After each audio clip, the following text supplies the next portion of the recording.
Why does that look so dark?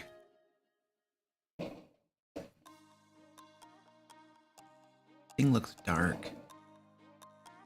All right. Crap. Hold your horses. Hold your horses. Wait, don't go to that screen. Don't go to that screen. All right. Look really dark. Woo, it's really weird. Huh. Well, I can't go live like this. I'm gonna have to. Mommy, we're trying to do YouTube. We're trying to go live. Hold on a second. I'm behind the schedule. Well, I look a little dark. I don't know why I look dark. Is it because my exposure needs to go up? No, that's messed up. I don't want to do that. Mommy, I can't pet you. I'm trying to do, I gotta do a live stream. Everybody's waiting for me. I don't know why it's dark. I really don't know. That seems weird. Anyway, there we go. Hey, baby.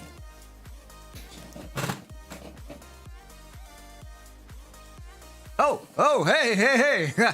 Hi. Oh, shoot. I forgot to push the buttons. All right, hold on. I gotta push the buttons. This content is brought to you by the Layers and Legends Kickstarter, coming in early 2022. Are you a dungeon master looking to reduce your prep time but still run awesome games for your players? Would you like professional pre-made 5th edition adventures, maps, traps, puzzles, magic items, and other resources you can drag and drop into your existing campaign? The Layers and Legends Kickstarter will create 2 gorgeous hardcover books for dungeon masters containing all of this and more. The first book, Layers and Legends, will deliver 25 5th edition compatible adventures spanning levels 1 to 15 and over 100 new terrifying monsters to pit against your players. The second book, Loot and Lore, will deliver 50 magic items, 25 puzzles, 40 traps, 10 factions, 30 standalone encounters with maps, 30 villains, 30 NPCs, 70 random tables, 30 adventure ideas, 20 spells, and 4 subclasses. And through the beauty of Kickstarter and stretch goals, we'll be able to commission beautiful artwork for both books and add even more content. Furthermore, in addition to the hardcovers, you can also get both books in PDF format and a digital map pack containing all the maps from both books. And if you'd like to pick up a hardcover copy of our last Kickstarter, Into the Fae, it will be available as an add-on to Layers and Legends. Click the link below to join the Layers and Legends email list and get notified when it goes live in early 2022. Whew. All right, here we go. So yeah, my Kickstarter is launching in like 2 weeks. There's a link down in the chat, the description, etc. Click it, follow the project, so when it launches, you can get in on the early bird specials. Early bird. Yeah, basically you save money. We have 2 early bird specials. The first one will last only 3 days. The other one lasts 5 days. Basically, if you get the early bird specials, you save a bunch of money. So it's to encourage folks to pledge early, because Kickstarters have this wonderful game where the more people that back the project faster, it elevates the project and they start recommending it to people. And so they put all of us creators through this like hamster grind wheel where we try to get everybody to like back the project quickly at the very beginning. But it works out for you because you get to save money, at least in my project. But anyway, there you go. Get the early bird special, follow the project, link down below. It's gonna be really cool. It's cool stuff. I just literally played a video telling you about everything that's in it, so I probably don't need to say it again. It's cool though. All right, folks, how you doing? I'm gonna hang out here for a second before we start the stream officially. Danny, hello, how are you doing?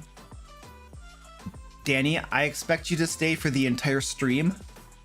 I was very disappointed last time you were here and then you left, and I asked the other mods where you went and nobody knew. They just said that you left, and we all had a moment of silence, and I probably cried in the corner a little bit. So you gotta stay the whole stream tonight.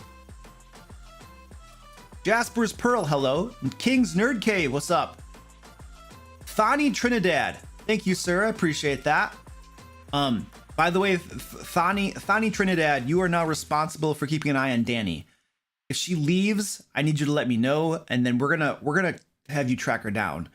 I can probably pay up to $500 for a warrant. to track her down if she leaves before the stream ends. Okay. No, there's no dinner. Okay, Trinidad, we're gonna order dinner for Danny and send it to her so that she doesn't have to leave. All right, Heather Burke, hello, how you doing?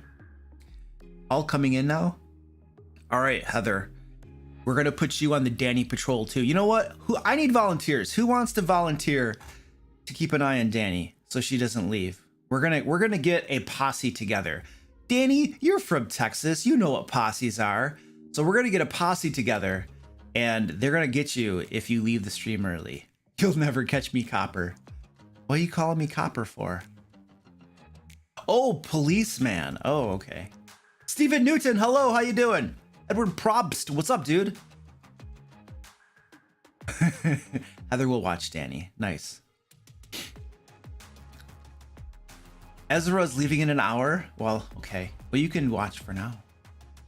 Beef Shield says, yeehaw! Yeehaw! I was in Texas once. It was very big. It's like it's because they know they have so much space, they spread everything out. It's like, hey, where are you gonna put the store? I don't know, a few miles that way. We have room. Okay. I'm picking on Texas. It was enjoyable, except for what was it? Dallas Fort Worth that I had to drive through. Yeah, I didn't like that, but everything else was pretty cool. Nathan Giffer, what's up? Oh man, I gotta get my tea. Tanner, what's up, dude? You're door dashing soon? Nice. Good luck. Jade Gordon, hello, what's up? Well, we're gonna be creating an adventure tonight, and it will almost assuredly have the 3 pillars.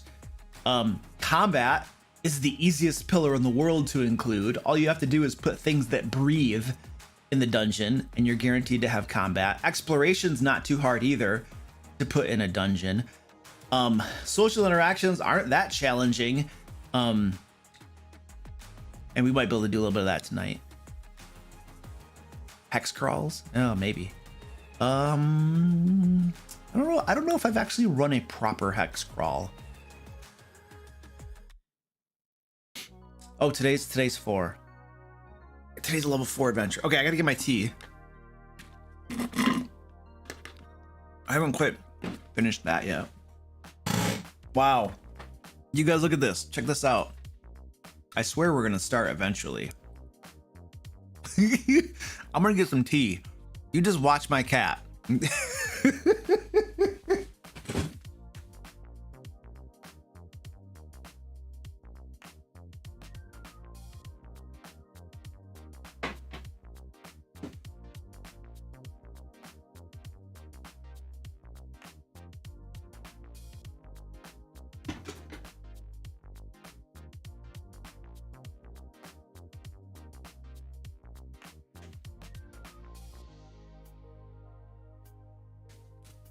Oh. All right, here we go.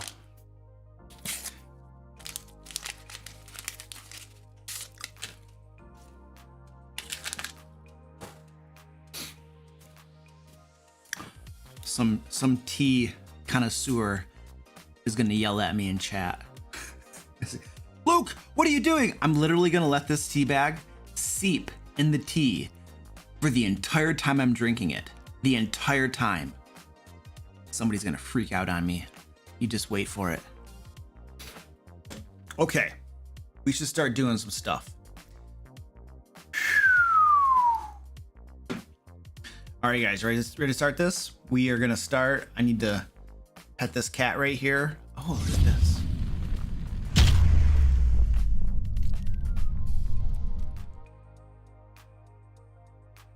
Oh, I can't find the button. There we go. I boiled the water with my coffee maker. Literally what I do is, like when I'm making tea, I'll just use my coffee maker, but I won't put a filter or anything in there. I'll just use the coffee maker to heat the water up, and it goes into the pot, but it's just normal hot water. And then I put it in here. But I don't heat water up in the microwave. I don't think been a long time since I've done that.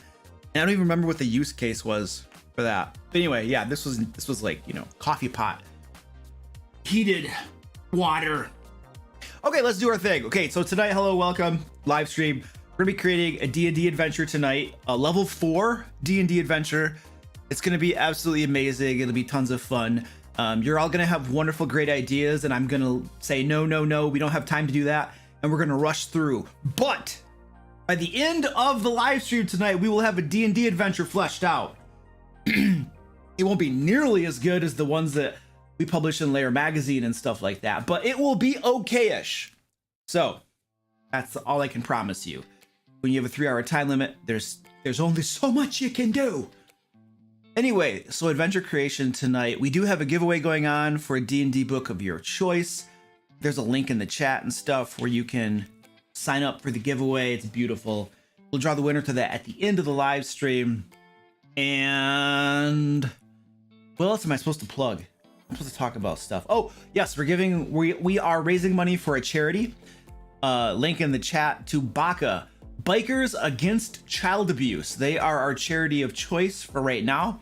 Our goal is to raise $500 for them.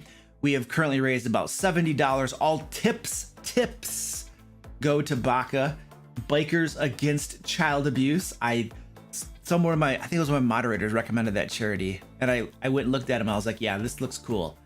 They literally say that they don't like use physical violence against child abusers. They don't. I thought that was perhaps unfortunate, but I'm still gonna support them because they're doing good work. I guess I'm just a big bad person that takes a little bit of delight in thinking of somebody abusing children, getting the crap kicked out of them. But hey, that's just me. Maybe I'm a bad person. But anyway, BACA doesn't do that, so let's raise some money for them. All tips go to BACA. Some people are like, Luke, you are a very bad person. I know. What can I do?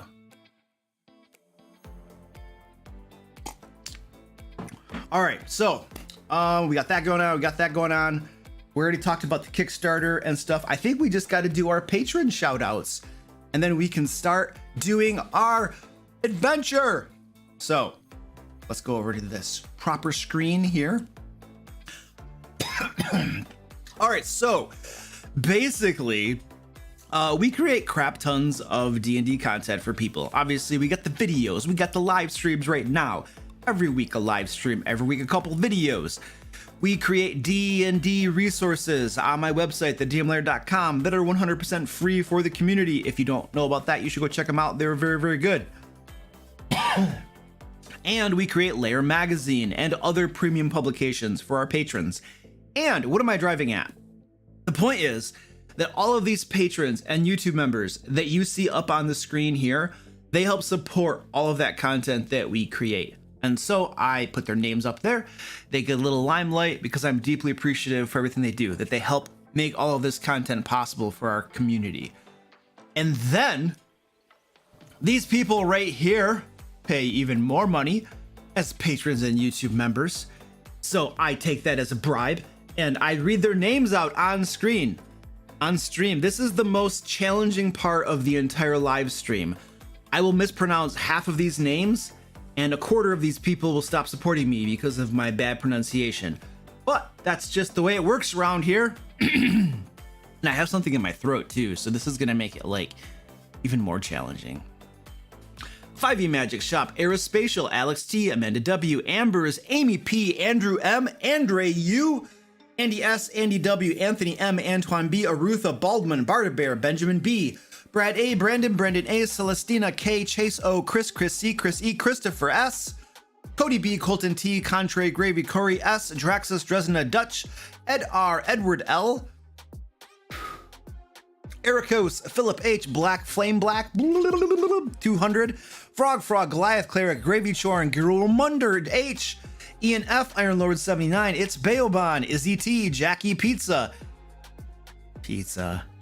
Jack L, Jacob K, James L, Ian F, Jeremy W, Jerry, see Jackie Pizza's just gonna stop now.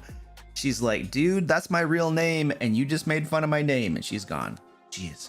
Jerry W, Jessica J, Jim P, JM, Joe D, John A, Joseph H, Josh S, Justin P, Kale S. Well, you can't have a name like Pizza and expect me not to say something about it. You know, it's like, what do you want from me?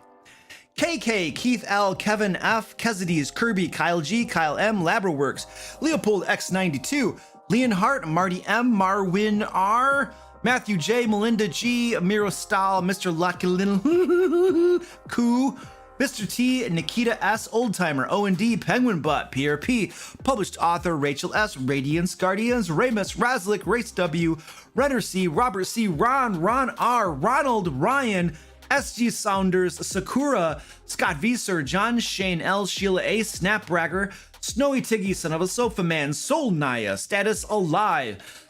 Better than Status Dead. No pizza joke in there. Stephen T, Steve D, Stephen A, Tactical Tokens, Talking Napkin. I mean, you know, you want to be alive. If they weren't alive, they probably wouldn't be able to be a patron. Unless, you know what? Let's just keep going. The Talking Napkin, the Three Quarters Hospital, the Old DM, the Pickle, the Casual Nerd, the New Bad Hombre, Thomas F, Thomas T, Tiger 500, Tim Black, Tom C, Traveling Cash, Tristan W, Tyler R, Vincent G, Vladimir S, William M, XX Red Drum. Woo! All right, I did it. I've succeeded. I've totally succeeded. All right. I wasn't able to finish my thing here. I have this like coffee crap. It's got like a little tiny bit in here that I need to like finish, because it's gonna torture me the whole time if I don't do it. I'm sorry. Here, you know what? Watch my cats. I'll be right back.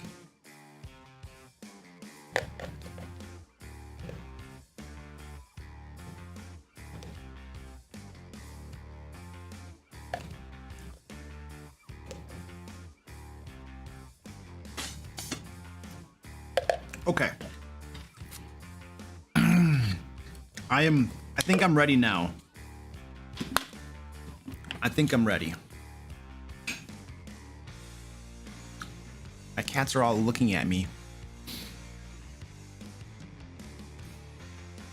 All right, I need to pull up the documents we need, because I was not prepared. I'm gonna pull up, we have a template that we use when we create adventures. So I'm gonna get that template up, boom. There's our template, and I'm gonna get rid of that guy right there. And then we also need our map. We have a map that I have pre-selected that we're going to be using for this adventure. So we're gonna get that pulled up in Photoshop, and then I'm going to reveal them to you. Ooh. So this is the template that we use. It's very, very simple. It's a Word document. There's nothing fancy or frills around it, but it does walk us through the basic framework that we're gonna need for creating the adventure. And we also have, this is our map right here that we're gonna be using. So as you can see, we have a ship. We have a top deck. We have a couple fore and aft cabins. And then we have a mid decks or something. And then we have the lower decks down here. So I have taken the liberty of pre-labeling it. That's the labels you can see on there, right there. And then we are going to create an adventure around this ship. So that's pretty much our parameters. We have level 4. We're creating a level 4 adventure, and it needs to be on a ship. So the very first thing that we can probably start thinking about and brainstorming are monsters. Are they underwater? Yes, this is a shipwreck. So the decks are underwater, like the standby. Let's go back over there. Oh, it's already up. I gotta push the right button, Luke. Come on, buddy. All right. So even this part of the deck is underwater. This and this, I forget what these are called, the forecastle or something like that. Those parts, I am not a sailor. I am not a sailor. I will get like ship terminology wrong this entire live stream. You're welcome to scream at me. It will not help. I'll continue to get it wrong. And the rest of this ship is underwater. So yes, underwater ship. So this is what we're dealing with.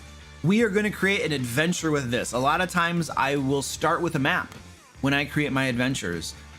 Even for my homebrew stuff, sometimes I will literally commission somebody to make a map around some general parameters that I have, and then they get me the map, and then I create my adventure based on the map. In some ways, it makes life easier than trying to like make your own map and stuff, but who knows? Now, I do recommend, or I do encourage the use of, what do you want to call it? Kobold Presses, Tome of Beasts 2, and Creature Codex as well.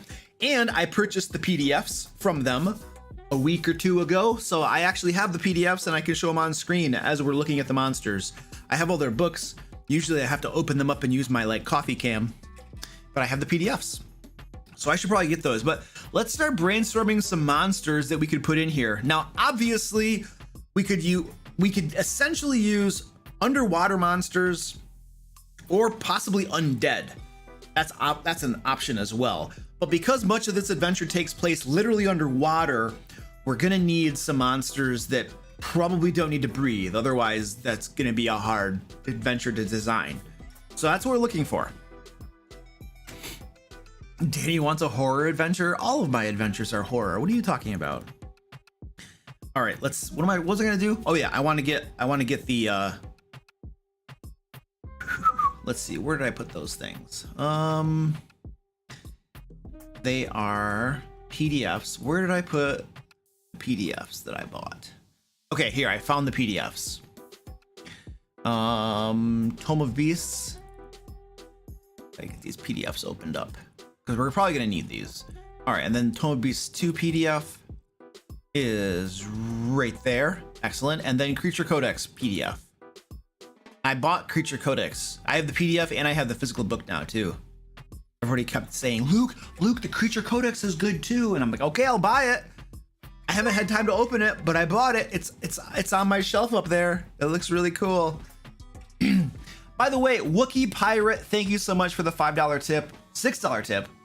And Alicia Herbiter, sorry if I said your name wrong, Alicia. Thank you so much for the $25 tip. Very, very appreciative. She says, thanks for bringing this amazing charity to the attention of more people. You are very, very welcome. By the way, so that they're tipping, all tips go toward supporting BACA, Bikers Against Child Abuse, which is a link if you want to tip and support them. And by the way, tippers will slowly kill the boss right here and get their name up here. So Wookie Pirate is half dead. By the way, Ed, you were up here, but you were slivered and Wookie Pirate killed you. And now Alicia has like killed half of him. So yeah, you get your name on the screen. You could be the next boss.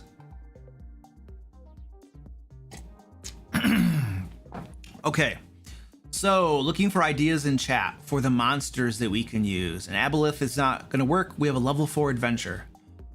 Remember, level 4 adventure. I see recommendations for sea serpents and stuff. Please, level 4 adventure. You're like, Luke, just look an Aboleth. No, level 4 adventure.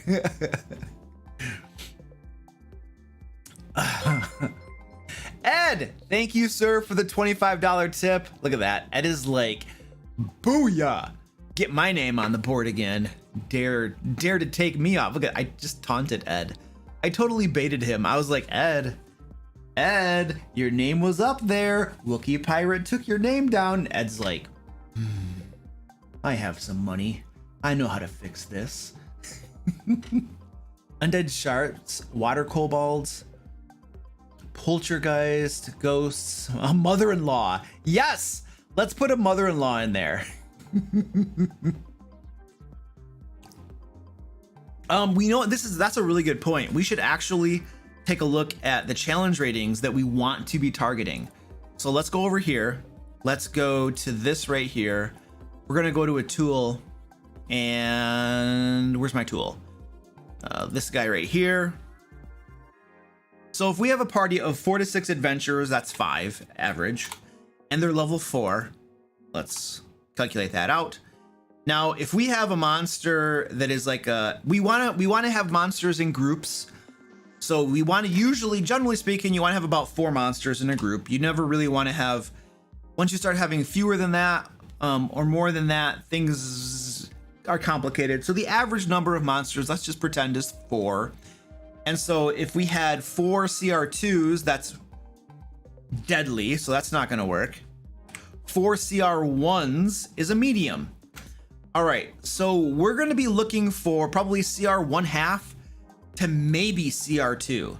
That's gonna be the level of monsters that we're looking for. So CR1/2 to CR2, but that's gonna probably be toward the top. Our boss might be a CR2. So that's what we're looking for. A hag. A sea hag? Possibly. Here we go with the mimic suggestions. Quicklings. I don't know if we can use sea spawns. Specters, quicklings. Anything good from Toma Beasts or anything? Mummies? Mummies are like a CR3. A water mephit. Cloakers.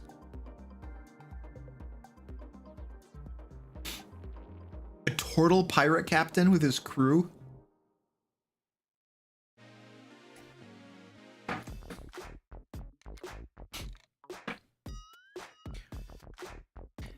Okay, we could use Sea Spawn. We just can't use their stat blocks. Well, I never reference their stat blocks, so. It's a very common name, Sea Spawn. Hard to copyright that. A cave fish zombie. Okay, cave fish zombie, Toma Beast 2. Let's go take a look at that. That sounds interesting. Search, where's my search? I don't know. Let's just do Control F. Hey, it worked. Cave fish. Zombie. Is this gonna work? It takes forever to search this. It's like, let's just putz around here. You literally gave me, oh, there we go. A cave fish zombie. Oh, that looks cool. Oh, it's a CR1/2. Oh, I like this. Ooh, I like that. When dark magic permeates a lightless, watery environment, such as, oh, that's nice. I like that. Dark magic. What could we use that would be creating the dark magic that creates one of these? We're gonna use this cave fish zombie. It's a CR1/2. So let's put this in here. That's cool. Come on, baby. Cave fish zombie. Toma Beast 2. What page is that on? 384. Oh my goodness. It's so hard. 384. CR1/2. Beautiful. A merfolk warlock. Yeah, I know that. I know, Avery, that sea hag idea could work. It totally could.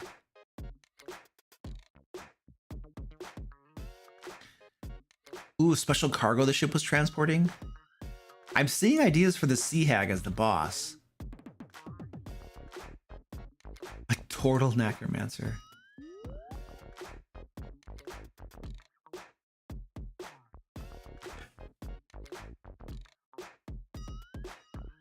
You know, merfolk. The idea of a merfolk warlock. Something about that appeals to me. Let's see, dismiss. I don't care about your notifications. I'm not buying that on D&D Beyond. What am I doing? Okay. See, D&D Beyond distracted me. You can blame D&D Beyond. Okay, merfolk. CR1/2. Ooh, we have a merfolk scout. Could we use... No, what we need to look at. So merfolk. We could totally use merfolk. And a warlock. A merfolk warlock. Hold on, let me write something down. That's a CR1/2. So merfolk is a CR1/8. What about a warlock? Is there a warlock stat block that we could use? We can use Merfolk Scout. I was wondering about that too, because Scout is so generic. It's a CR 1/2.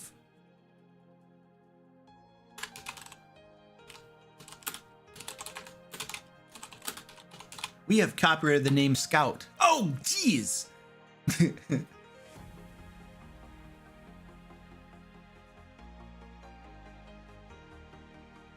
What was I asking? Warlock. Yeah, but could we use Warlock of the Great Old One or Archfey? I don't know if that's, you know, if we could do that for SRD or if we get in trouble for that. But I know we have Warlock. Literally. Okay. It's a CR4, Warlock of the Archfey. And it's probably super squishy. Oh my gosh, look at that. You guys, are you kidding me? Sure, it's a CR 1/4, but it's gonna die in 1 round. So like, who cares? It's gonna be able to cast 1 spell and it's gonna be dead. We'll give it some minions, obviously.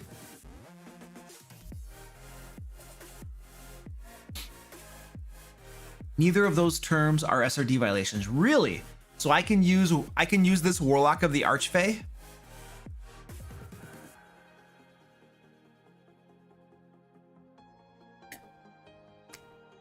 We can make it a mermaid. A mermaid. A mermaid. Woohoo! A merfolk. I guess what I meant to say. I mean, I guess it could be a mermaid. Because what is it? Merman and mermaid? Isn't that the 2 terms? So yeah, it could be a mermaid. Okay, so Ed says, yes, Luke. I wanted to confirm. Don't yell at me. Don't yell at me. All right, here we go. What was I gonna do? I'm like scatterbrained. Warlock of the Archfey is a CR4. Okay, cool. Let's put that up here. Warlock of the Archfey. CR4. And this is going to be a merfolk. I want this to be a merfolk warlock. Okay, thanks, Ed. I'm messing with you, dude. It's all good. Merperson. Yeah, I can. We're gonna go with mermaid and mermen and merfolk, whatever. You know, I'm not gonna get too bent out of shape about all that stuff. I think. Okay, so. No, Sahuagin and merfolk. Are they? No, Sahuagin and sea elves, I believe, are the ones who are like traditionally crazy super enemies. But I'm not gonna put merfolk working together with Sahuagin. But we do need some more ideas for monsters here. Any other ideas for monsters? We need some CR 1/2 to CR 2 monsters.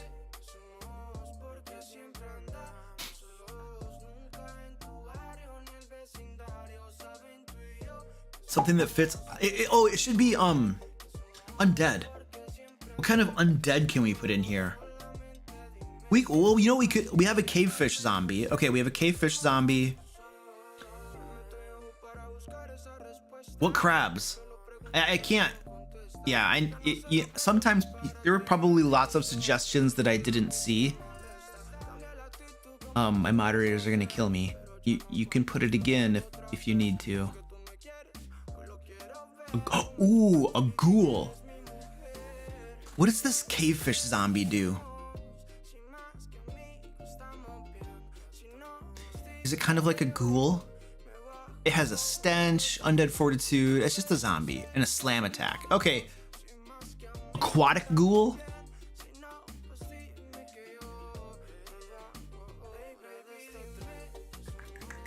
How do you do a sea troll? Where is the sea troll from? Here?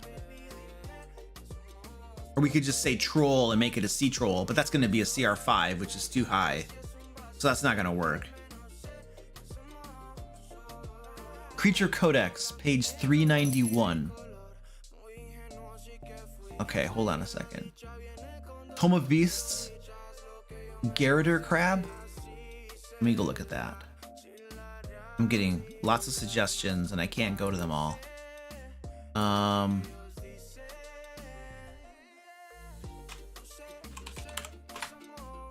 crab. Bone crab.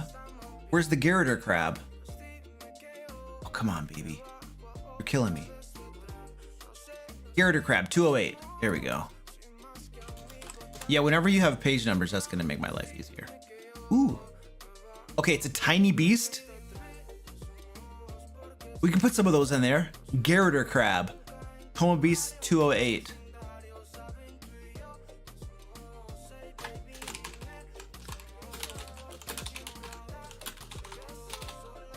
What was the CR for that? I got the wrong button. Wrong button, Luke. Wrong button, Luke. CR 1/4. Okay, cool. And then what was the other one? There was something else I was gonna look at. A bone crab. Ooh. A crew of skeletons. Oh yeah. Oh, pirate flavor. Well, I mean, that's exactly what happened. They attacked the ship. It went down. And then the warlock reanimated the corpses as zombies and skeletons or something, I think. No, I don't want to use marrow. What was it? There was something before the bone crab that somebody was saying that I was interested in. Oh, page 391 of the Creature Codex. Let's see what that looks like. Page 391 of the Creature Codex. Yan anode. The CR2. Huge aberration. Wow. Can it breathe underwater? Yeah, I can breathe air and water. That looks pretty cool. It's huge. I like this though. Yan anode. I can't even spell that. You know how hard that's gonna be for me to spell when I put it into my document here? All right. And this is, what page was it? Creature Codex 391, and it's a CR2.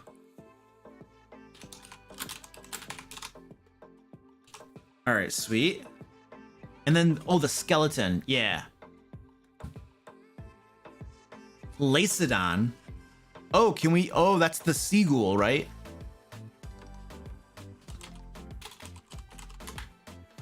Dead in Thay. Oh, it's a CR1. That's the amphibious ghoul, right? Can we use that term, Ed? It doesn't even. With their razor-sharp teeth and jagged claws, ghouls roam the night in packs, driven by an insatiable hunger for humanoid flesh. That seems out of place with a underwater ghoul, but okay.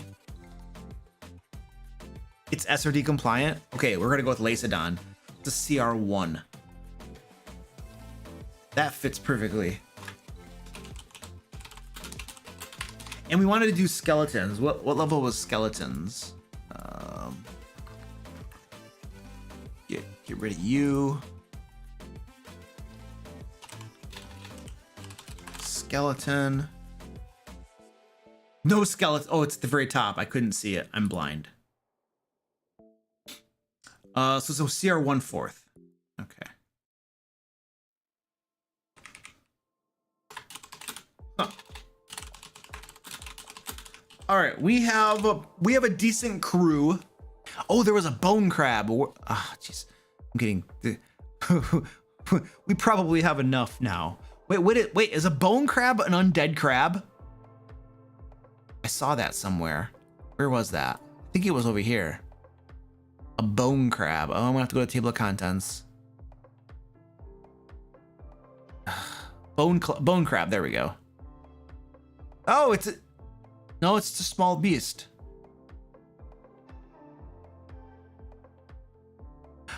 It says a bone crab's cracked skull scurries forward on bone white legs.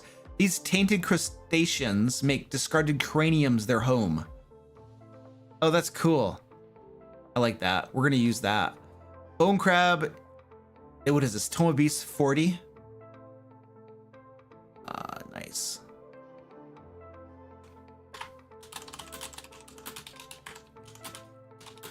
And what's the CR on it? CR 1/2.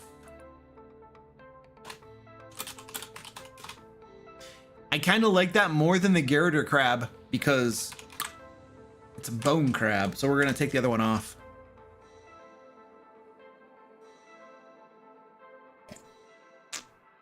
Bye, Avery. All right.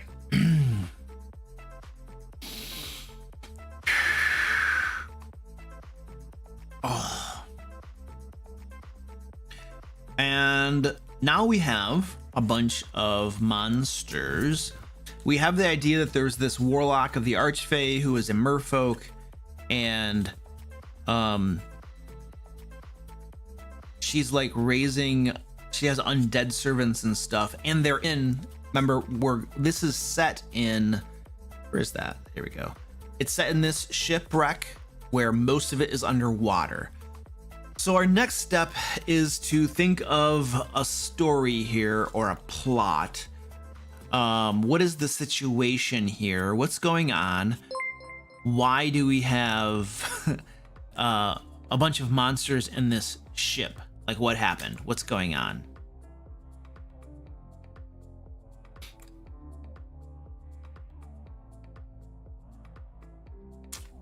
Any ideas? Any ideas? No sharks. We put those out in the water.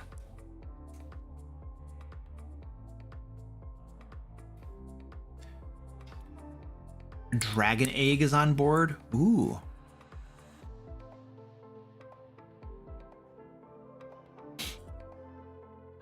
So there was precious cargo in it.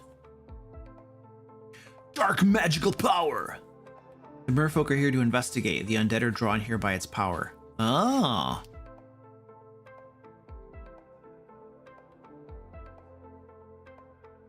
So then, but if the merfolk are not working with the undead, what if, oh, interesting. Interesting.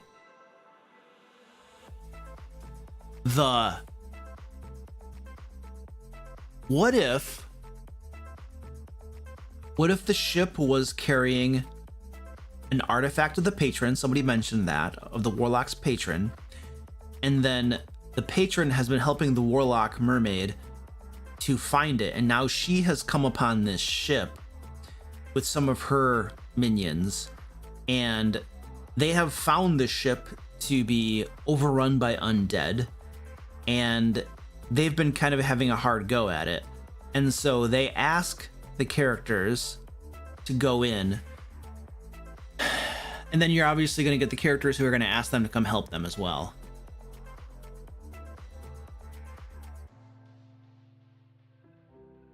Or what if they're not even there? What if the quest giver is the mermaid, the warlock mermaid?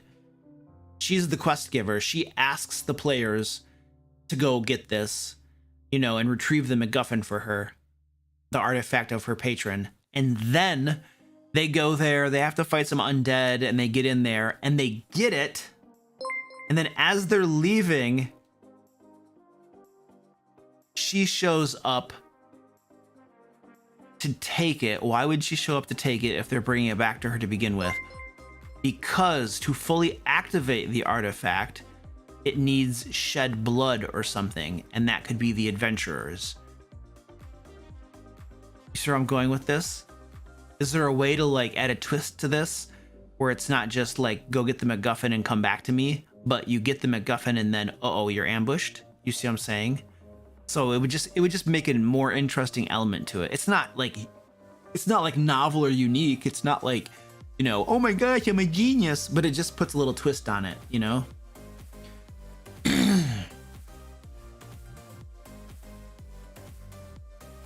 I mean, yeah, she wouldn't have to pay them, and she needs sacrifices. Yeah.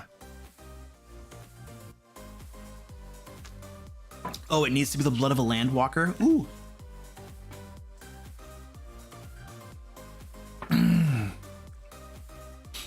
Okay.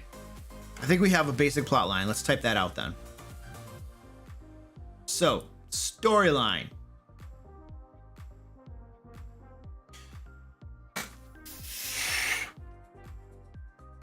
We need, well, we're gonna need a name for the warlock, the mermaid warlock. We need a name for her. So if we could brainstorm a name, please.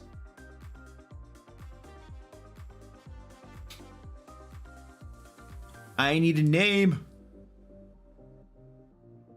A name for her. I have decided that it's gonna be a her too. Warlock.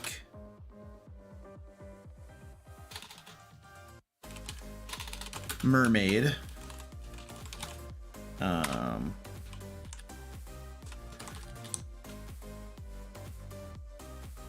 Levicia.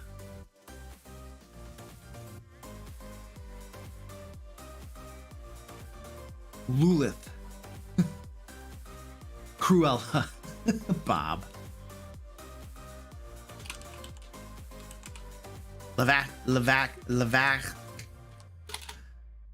Lavasia. There we go. Lavasia. What is the name of her patron? I need a name of her patron now. Warlock mermaid in service to the name of her patron. Lisa. Ooh, that's a cool name. Ness Koraska, and it has a fantasy apostrophe, which is perfect.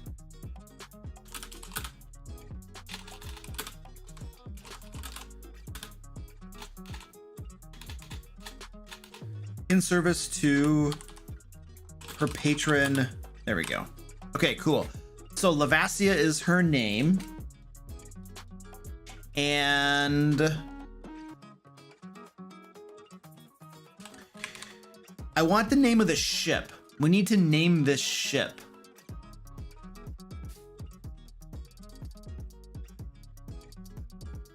I need a name of the ship.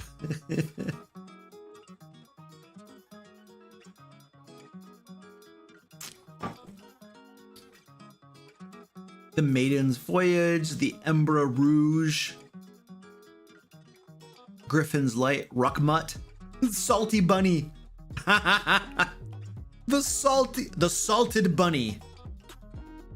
The salted bunny. I like that. We're doing that. The salted bunny. The salted bunny.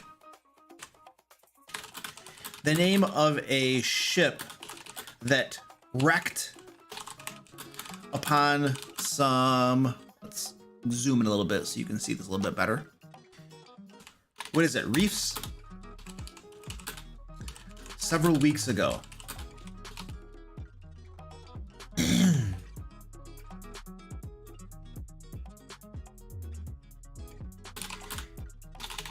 Among its cargo was a, what is the artifact exactly?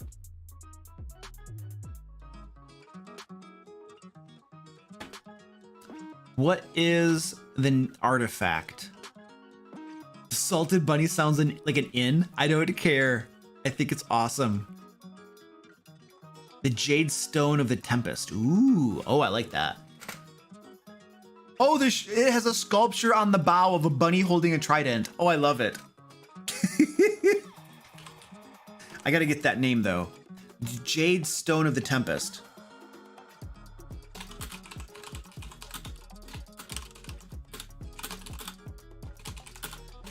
Jade Stone of the Tempest. Okay.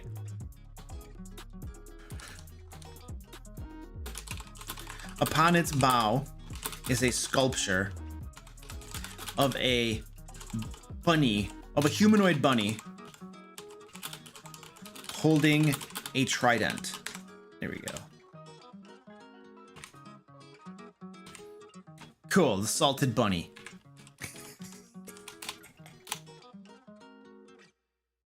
Okay, cool. So we have the name of the warlock and we have the salted bunny. Okay, cool. I think we have some names here that we can start. Golly, man. This is hard. There we go.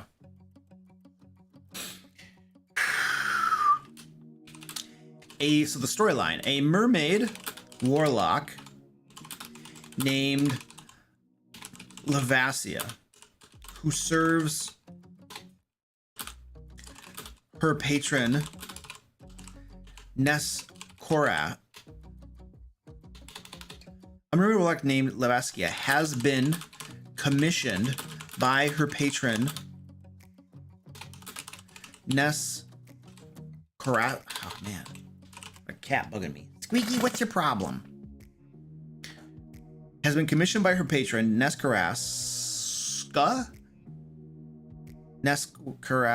Yes, to retrieve a powerful artifact known as the Jade Stone of the Tempest.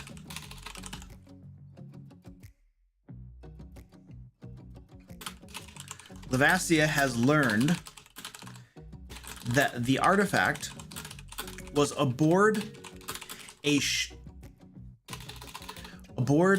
the Salted Bunny.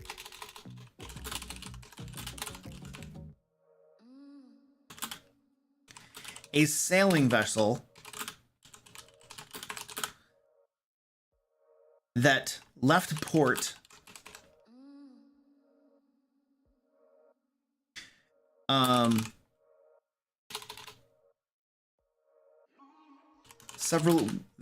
sailing vessel that disappeared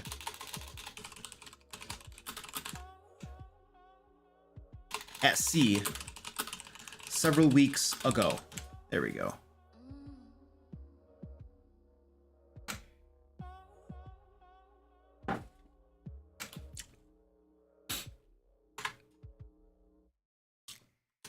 Thus, Lavasia has, in turn, commissioned a group of adventurers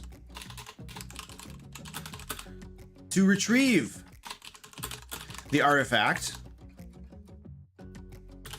from the vessel. However, she plans to follow them unseen and ambush them after they have retrieved the artifact. Why? Because to activate the Jade Stone of the Tempest, because activating the Jade Stone of the Tempest requires the sacrifice of several landwalkers. There we go.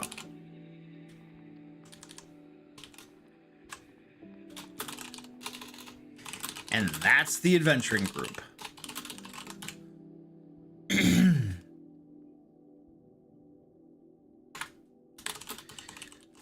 The Salted Bunny itself has become full of undead sea-dwelling undead. There must be a hyphen in there.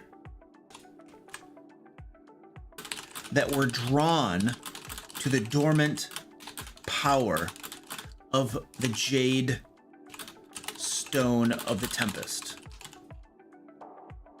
Okay, cool. We have some basic information about the storyline. It's not super well written nor eloquent, but it gets the job done. And now we could probably start preparing the adventure almost. We're getting pretty close.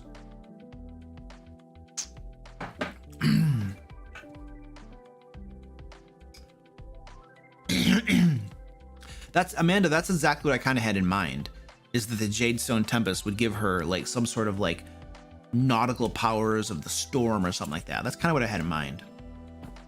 We don't have to flesh that out necessarily for this adventure though, just because it's, you know, marginally relevant at most. But that's cool for sure. So what are we doing? We have random encounters. If we have time at the end, we'll do some of those. Inciting incident. This is pretty simple. This is also called adventure hooks. Adventure hooks. We're gonna make this super simple. We're gonna say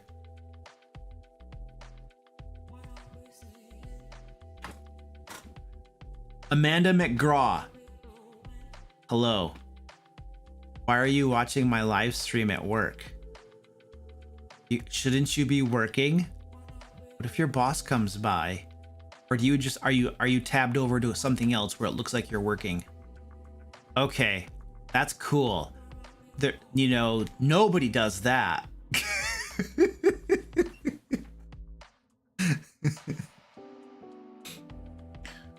All right. So inciting event. Hands out pitchforks and torches. Heather says you got caught, Amanda. Telling your boss. Danny says, Amanda, live your life. Don't listen to the cat lady. I'm sorry, Danny, that's a comma splice. You literally put a comma splice in your chat comment. Wow. Wow. That's a problem. Where are my editors? Thomas, are you here? Can you edit Danny? She's just put a comma splice in her chat comment. I have a problem with that. Okay, inciting incident. We're gonna make this easy. We're literally just gonna say, what's the name of that? The mermaid, the warlock lady? Lavasia. Okay. Lavasia makes contact with the adventuring party and asks them to retrieve the artifact for her. In exchange, you guys, I'm starting to type into myself. In exchange, she will pay them. How much? We're just gonna say 50 gold pieces. You know what? No. She's planning on ambushing them. So she can promise them whatever. We're going to say 5 pearls worth 250 gold pieces each. That is a crap ton of money, and a level 4 adventuring party will be like, yes please, may we have some more. So yeah, just make it a bunch, because it doesn't matter, it's a lie. I know. Are people doing more comma splices now? You guys, comma splices are like my hugest, most massive grammatical pet peeve that, like, I can't stand comma splices. Okay, so we got that done. Cool. We're at the point now where we can just start making the adventure. That was awesome. I mean, technically we've been making the adventure, but what I mean is actually going through our map and deciding what's in all of these areas, because that's like the meat of the adventure, you know? So we're about to get there.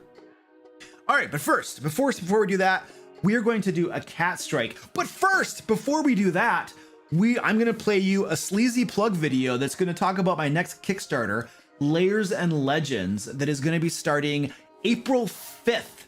There's a link in chat. One of my lovely moderators will drop it down there. If you'd like to go over there and follow the project so that you can get notified when it goes live, because we are going to be having some early bird specials where if you back the project when it launches, you're gonna get discounts, big discounts on the different things for the Kickstarter. So you'll definitely want to follow it. And if you want to get some cool D&D resources, adventures, traps, puzzles, lots of cool stuff that you can use in your game, then you're going to want to back the Kickstarter. Also, because I'm a really nice guy and I'm asking you, please just do it. Anyway, whatever. I'm going to play you a sleazy video now, and then we're going to give my cats, what are we doing? Cat treats. And it's going to be amazing. So just watch the video. I'll be right back. This content is brought to you by the Layers and Legends Kickstarter, coming in early 2022. Are you a dungeon master looking to reduce your prep time but still run awesome games for your players? Would you like professional pre-made 5th edition adventures, maps, traps, puzzles, magic items, and other resources you can drag and drop into your existing campaign? The Layers and Legends Kickstarter will create 2 gorgeous hardcover books for dungeon masters containing all of this and more. The first book, Layers and Legends, will deliver 25 5th edition compatible adventures spanning levels 1 to 15 and over 100 new terrifying monsters to pit against your players. The second book, Loot and Lore, will deliver 50 magic items, 25 puzzles, 40 traps, 10 factions, 30 standalone encounters with maps, 30 villains, 30 NPCs, 70 random tables, 30 adventure ideas, 20 spells, and 4 subclasses. And through the beauty of Kickstarter and stretch goals, we'll be able to commission beautiful artwork for both books and add even more content. Furthermore, in addition to the hardcovers, you can also get both books in PDF format and a digital map pack containing all the maps from both books. And if you'd like to pick up a hardcover copy of our last Kickstarter, Into the Fae, it will be available as an add-on to Layers and Legends. Click the link below to join the Layers and Legends email list and get notified when it goes live in early 2022. Okay, so I just want to say, Amanda McGraw, you have now become one of my favorite people because you just said that Oxford commas are essential, semicolon, don't at me on this. So there's 2 beautiful things going on right there. 1, a wonderful use of a semicolon. I love that. And 2, you love Oxford commas, as do I. The beautiful serial comma. We all love it. It increases clarity and is a beautiful thing. And everyone who uses Associated Press can, yeah. So Associated Press style guide for the loss. I don't know, whatever. Anyway, let's give my cat some treats now. This is gonna be amazing. So they're out. This one is empty and this one is full, but this one has a lid. This lid right here, they will break this lid off. My cats will literally break into the treats. And so we're going to transfer it into this jar that has the screw-on lid because this is more secure. They won't be able to break into this. You guys think, oh, that's funny. They literally break into it when I'm not here. I'm sorry for the noise.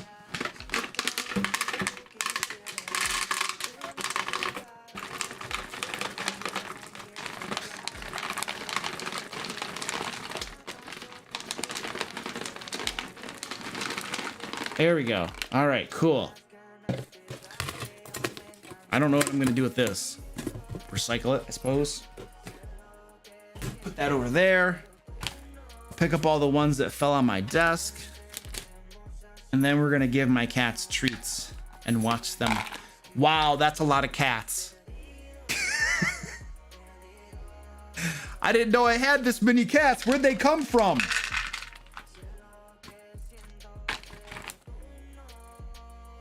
What? Don't whine.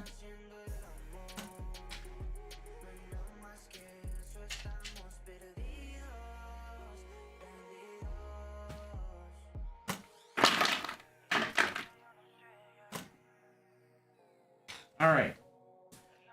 I'm gonna go bio, get some tea, and I'll be right back.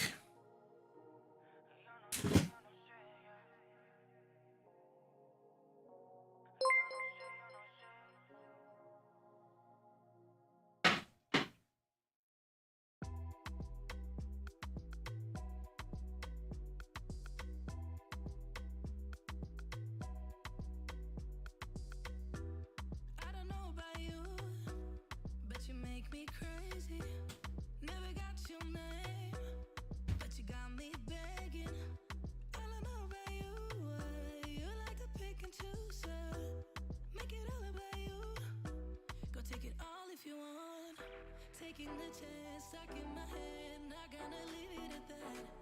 Taking the lead, feeling your heat, just wanna give you my best. I don't even know your name, but you got me, 'cause you're all to die. We don't know what happens next, but you got me, 'cause I'm next in line. You make it look so easy, making me feel so dreamy. Not the one who pays for drinks, but you got me, 'cause you're all to die. Got me locked in now. Go ahead and take a shot.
right, here we go.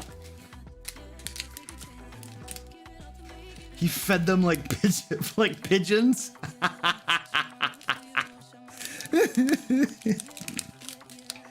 I've never fed pigeons before. I don't know how you're supposed to feed pigeons. Like that's. What do you want me to do? Instead of just kind of scattering on the ground, I like deliberately place each one of them in like neat rows and columns. Like how how else am I gonna do it? Is there a proper way to like disperse the cat treats on the floor that I don't know about?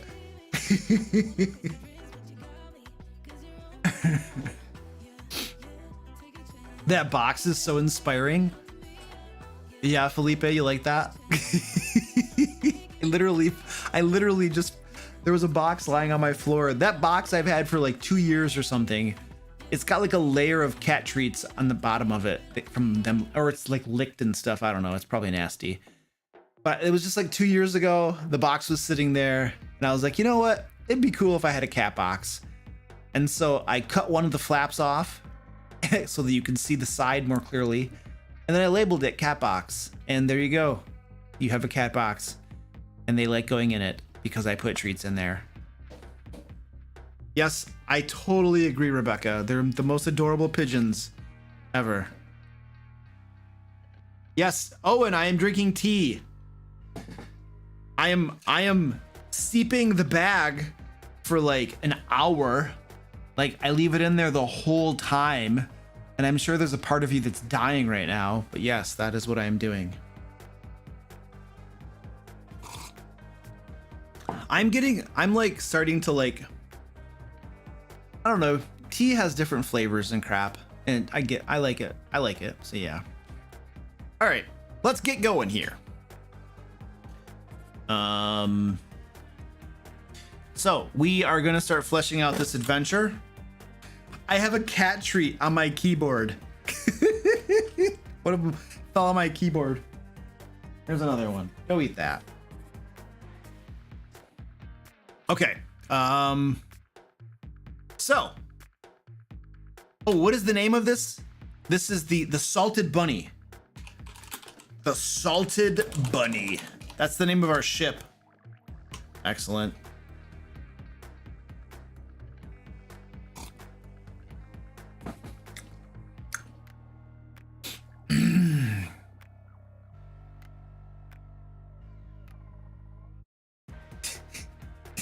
We're gonna have like a coffee and tea war in the chat. Wow. And so then basically the warlock, so the merfolk scout and the warlock, they're kind of our boss battle. They are essentially our boss battle because they're going to come at the very end and then take back the artifact, and they're going to want to kill the characters as well.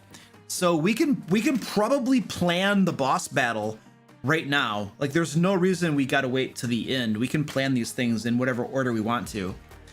So let's go down here and let's do this. We're going to call it the confrontation with, what is her name again? Lavasia.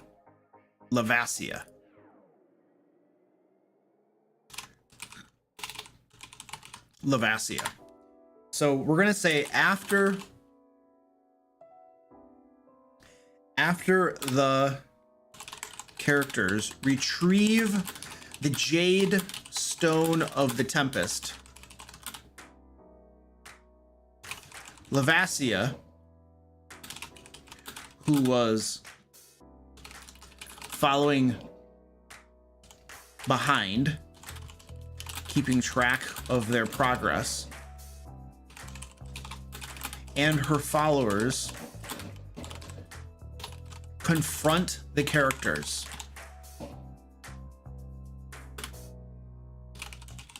Lavasia explains that she'll take the artifact now,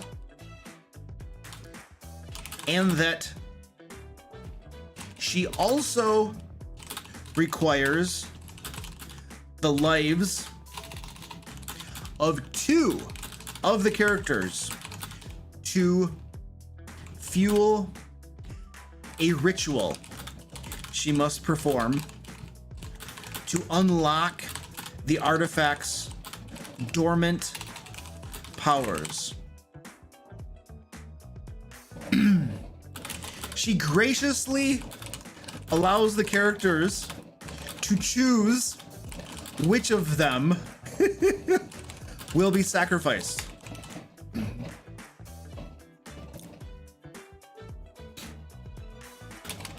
If the characters decline, which they absolutely 100% will,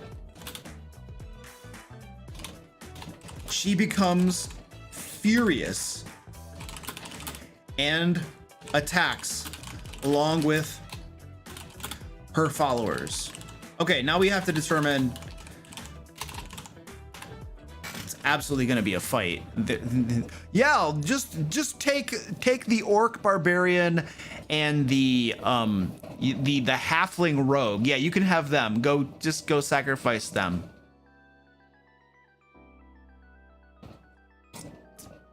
Most D&D adventures have a MacGuffin.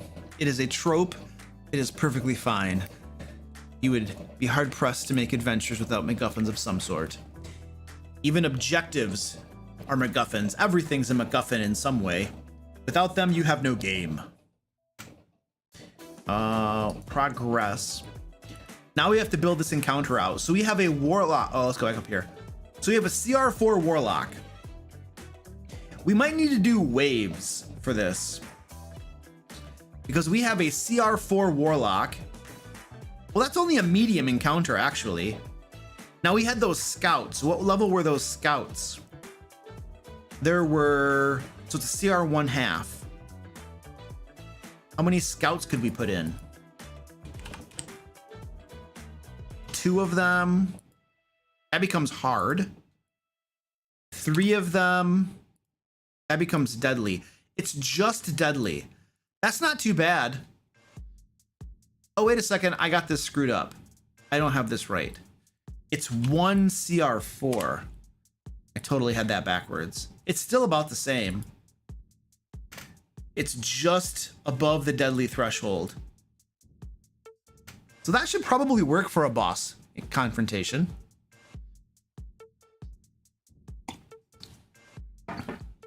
Have them coming in waves. I think we might actually do that. So 1 of her and then 3 scouts. Let's have there be 2 scouts. That's still deadly. Okay, that's fine. 2 scouts. So let's go down here. I have an idea for this boss battle.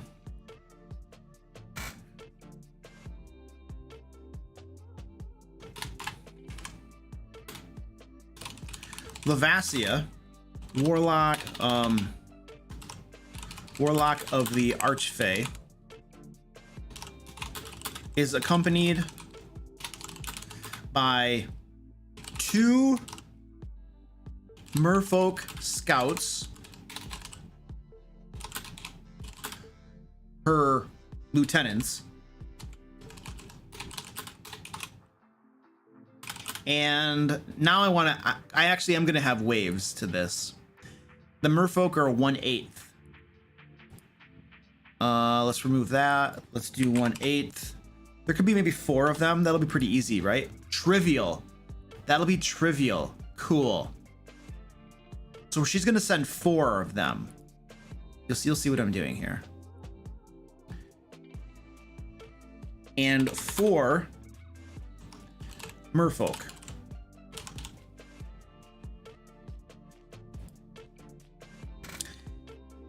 If combat breaks out, Lavasia orders the 4 merfolk to attack, while she and the 2 merfolk scouts observe.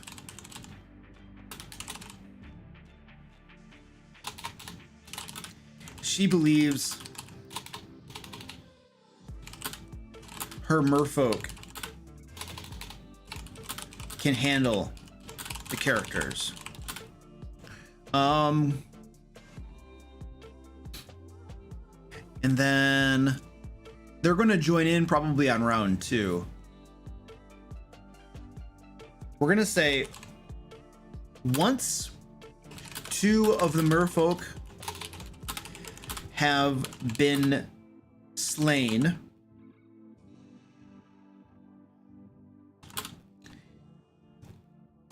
Lavasia and the 2 merfolk scouts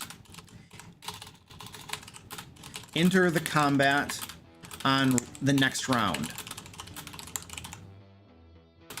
If Lavasia or the 2 merfolk scouts are attacked, they enter the fray immediately.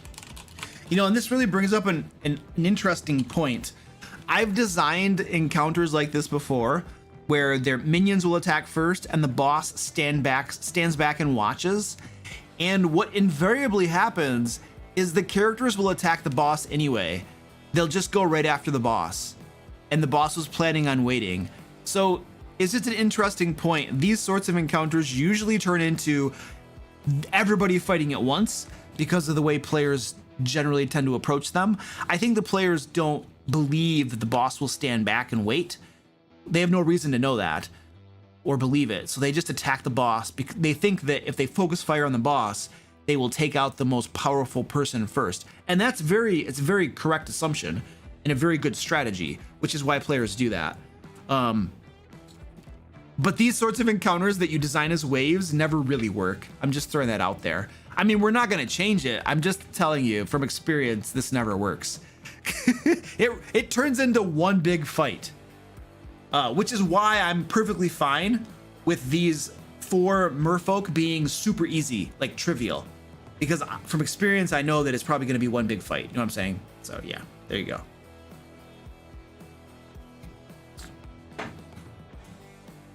Okay, so there's our boss fight. We got that made. Put a mantis shield around the boss? Yes. Now what we're going to do is we're going to flesh out the areas of this boat, this ship. So S1 is, what do you call this area? Would this be like the top deck? Anybody who's like a sailor or knows nautical terms, S1, what would we call that? Lots of puns going on, yes.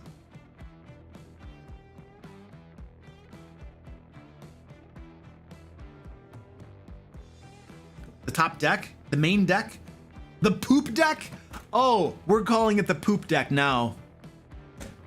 It's just a perfect excuse to use poop. All right. S1. The poop deck.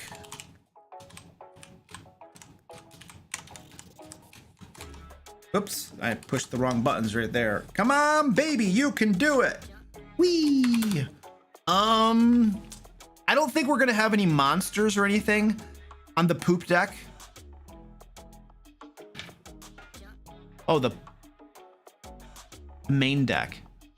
I just want the whole thing. The poop deck is an upper aft deck. No, I want the whole thing. Now, I don't want to differentiate between the aft, the fore, and I just want the whole thing. So we're gonna call it the main deck. It's just the whole thing.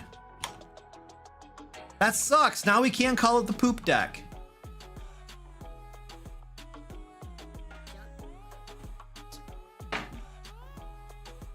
Okay. Ooh, yes, we should have a light rain. Clouds have gathered overhead and a light rain falls when the characters approach main deck. Okay, there's nothing really on the main deck. The main deck is empty, but the creaking and groaning of the ship as the waves push it across the reef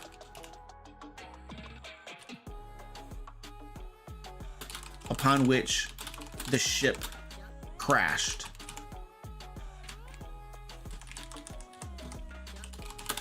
But the ship creaks and groans as the waves push it across the reef upon which the ship crashed. It crashed. There we go. All right. That's acceptable.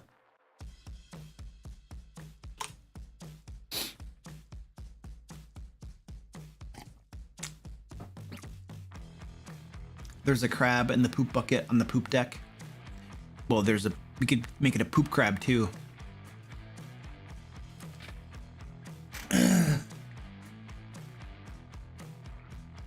Let's move on to the next one. We can't spend too long in each of these areas. We'll never get done. This is where I start hurrying us along. S2.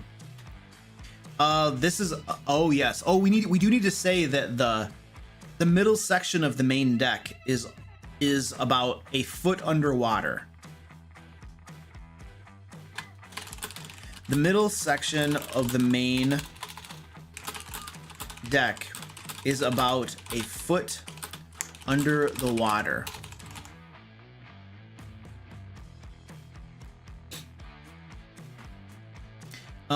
We do want to say, we want to put a little thing here about the salted bunny.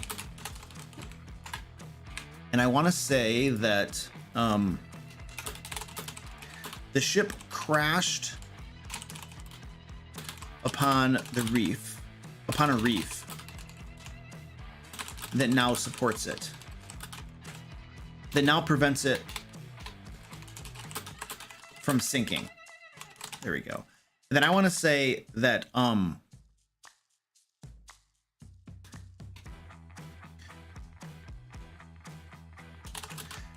the main deck, S1, is mostly above water. However, all the other areas of the ship are underwater.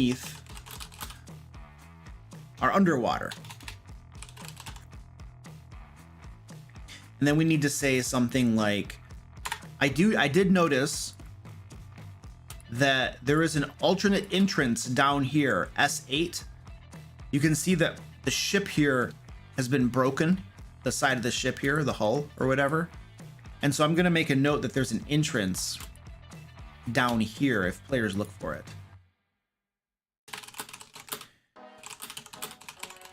The ship can be entered from the main deck, S1, or from the hold,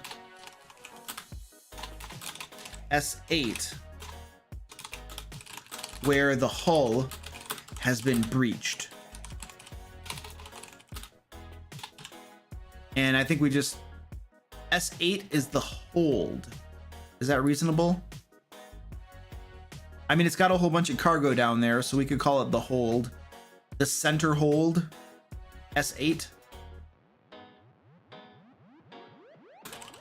The mid hold.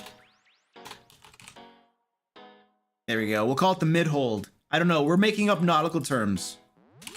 Somebody correct me. There we go. The mid hold.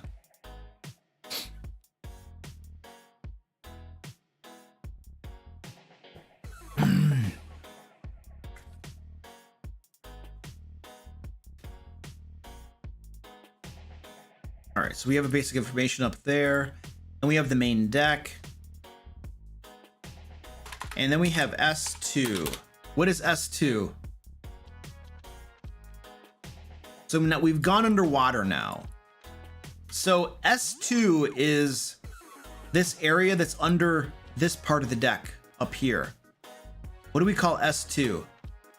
It's some sort of cabin. It looks like it's got tables and stuff in there where people would eat and sit and relax. What is that called? Submerged forecastle? Is that what it is?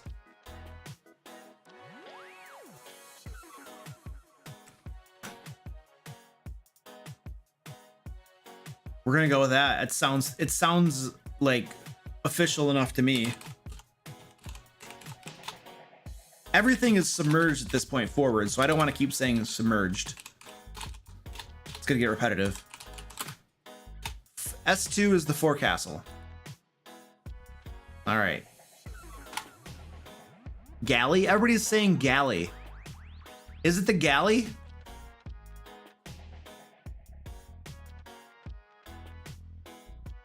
Isn't the forecastle the deck part? Everybody's saying galley. No, it's not the officers' quarters. Literally, it's got places in here where you can sit and eat and stuff, but there's one over here too. Over here, you can dine. Oh, this could be the officers' galley. This is where the officers would dine. So this could be the crew galley.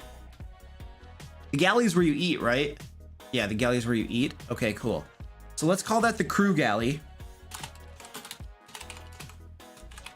And then we'll say that S3 is the officer galley. Okay, cool.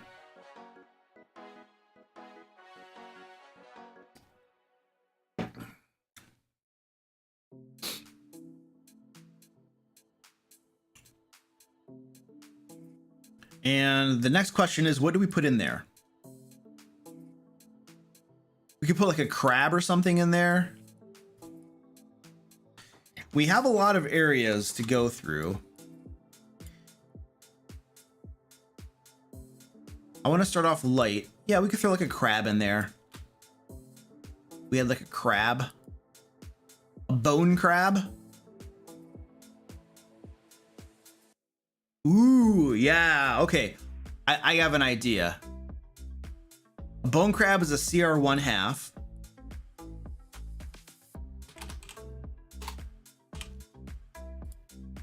So 4 of them would be easy. 3 of them is trivial. Okay, so maybe 4 of them. All right, so my idea here is the cruise galley.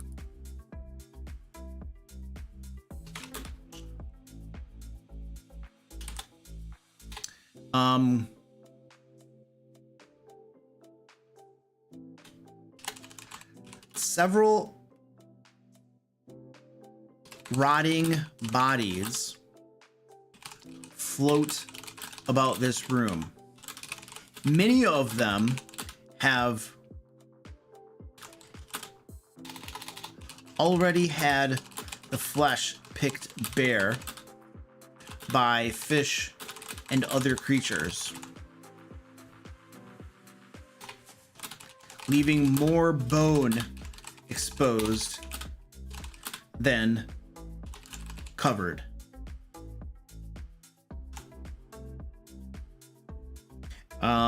And then we're going to say that 4 bone crabs have made their homes in the skulls of 4 of the bodies.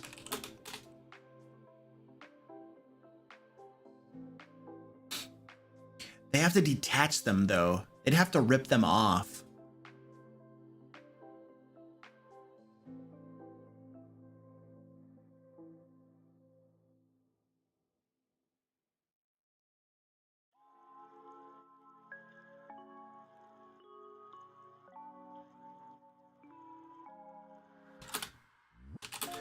Yeah, as part, I'm trying to think about how to word this. As part of making those skulls their homes, The crabs ripped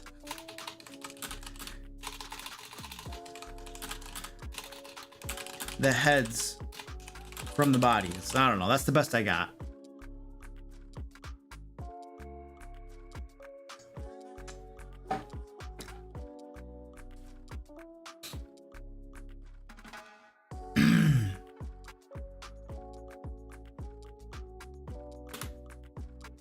All right, cool.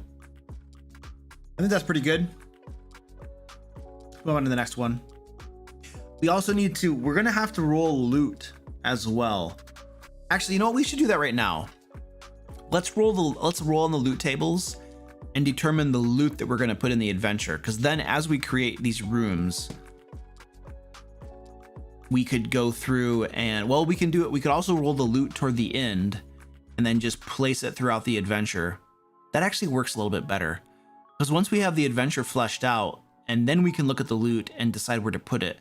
Because we have it fleshed out, we'll have a better idea of where the loot should be. So yeah, let's wait to do the loot at the end. But that is one of our steps, is to determine where we're going to put all the treasure and stuff. That's exactly what they are. The skulls are their shells. They live inside them. All right, officer galley. What do we want to put in the officer galley? I feel like we need to have some like, I don't know if it's called foreshadowing, but I want to put some skeletons over there, but that's it. And they're not undead skeletons. They're just skeletons. That's it. Bodies and skeletons floating around.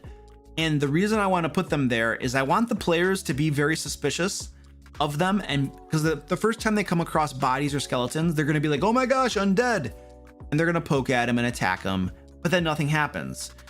But then further on in the ship, they're actually going to be undead zombies and skeletons, and that it'll be more of a surprise to them, perhaps, you know, if the first time they encounter bodies and stuff, that they're not undead. And so in S3, I'm just going to put some corpses and skeletons over there, just to kind of throw them off, to, like, you know, divert expectations or something. If that's the proper way to say that.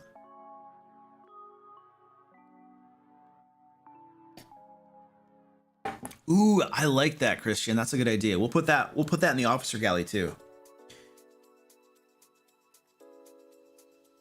And then whoops, that's the wrong button.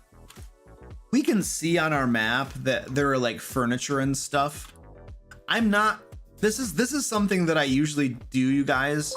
When I'm writing the adventure, I don't write all of that information in the adventure itself. Like, if it's just notes for me to run my game, like if I can literally see on the map that there's certain pieces of furniture here, I'm not gonna also write it down in my notes. Because I'm literally, as I'm running the adventure, I'm going to look at the map and tell people what's in the room. And then I'm going to look at my notes for other information. If I write it twice in my notes, it's kind of a waste of my prep time.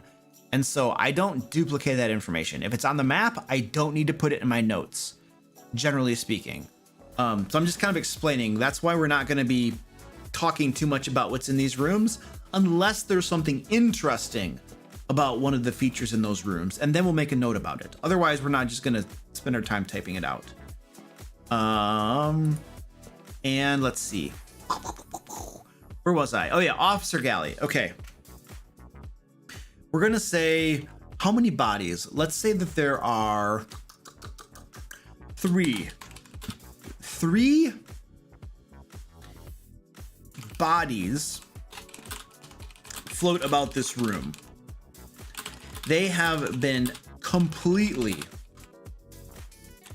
picked clean of flesh by fish and other creatures, leaving but bones. We're gonna say skeletons. We're just gonna literally call them skeletons. Not undead.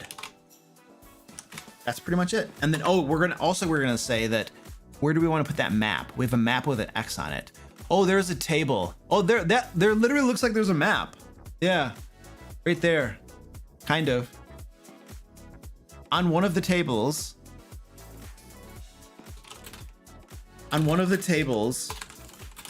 there is a map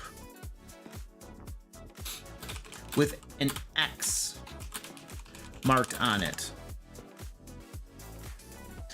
And we're gonna say the map, whoops, I forgot the X. The map is waxed to protect it from the water. Yes. The map and X can lead to any place of the game master's choosing, such as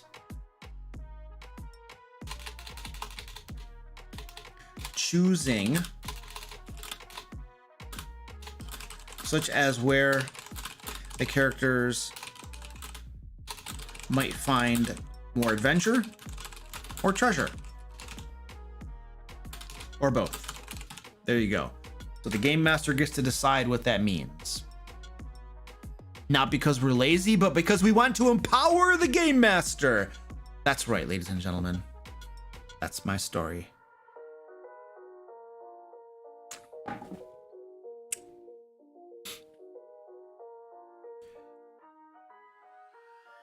Is it an incarnate map? Is this one? Yeah, I'm sure this one is. This was made by one of our cartographers, Oliver Bogler. Oh, geez.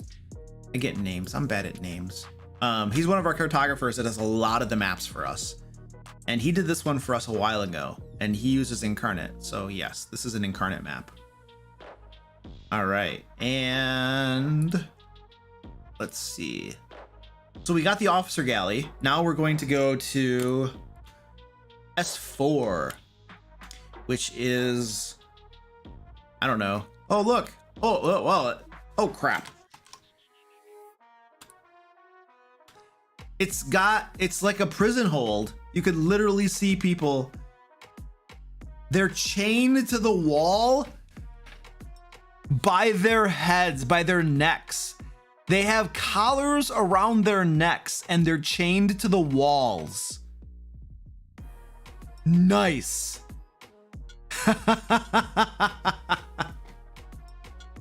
That is crazy. Okay. The brig. Yeah, it's the brig.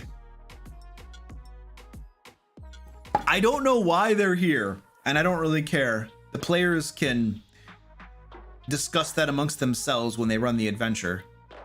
So S4 is the brig. And this is going to be pretty simple. 1, 2, 3, 4, 5. So there are 5 bodies. 5 rotting corpses are manacled to the walls by their necks. What should these be? I want these to be undead of some sort that will like animate when people come into the room, but they're like stuck to the walls and they can't get away. Except that after a certain number of rounds or something, they'll be able to break away because the wood has rotted or something. We'll figure out a reason. And then they can actually get away. But at first they're not able to, but slowly they start to break away from the wall. So it'll be like a little bit of a different sort of encounter, you know. But we gotta decide what they're gonna be. The Lacedons? You think they should be the Lacedons? There are 5 of them. What's the CR for the Lacedons? Oh, come on, baby. Come on. Come on, baby. The Lacedons are a CR1, so let's see. If we had 5 of them, that's a hard encounter, but many of them are going to be immobile at first, and the players will easily be able to stay out of range until they start breaking away. So that's okay. I'm okay with that. It's actually going to be easier than you think. It'll be easier than a hard because of that mechanic. So we're gonna have 5 Lacedons right there. That's the brig. 5 rotting corpses.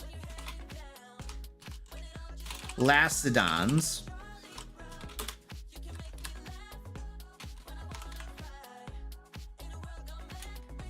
When a character comes within reach of one of them, it animates and attacks.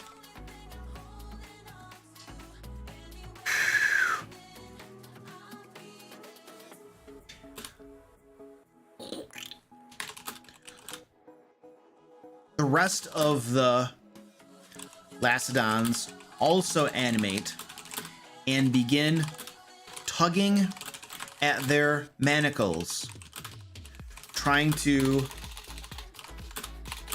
escape and get at the nice fleshy meals that have wandered their way, the characters.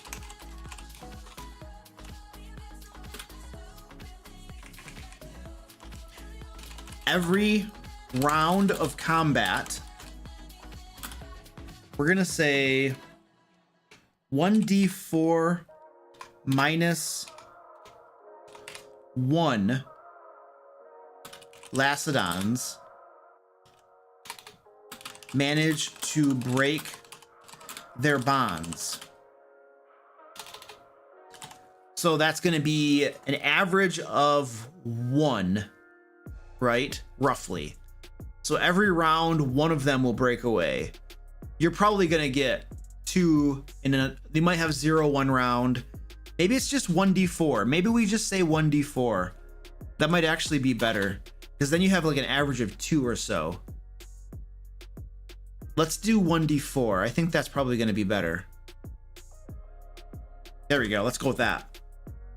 How's that sound? The players might kill them before they escape. That's perfectly fine. There's nothing wrong with that. Every combat doesn't have to be hard or deadly. And sometimes if this goes really well for the characters, they might be able to kill all of them before they escape at all, and that's fine. There's nothing wrong with that, you know. Okay. And the brig. So that's the brig. Is there anything of interest in here? I don't think there would be. It's the brig, right? I think there are probably some buckets. There are 5 buckets.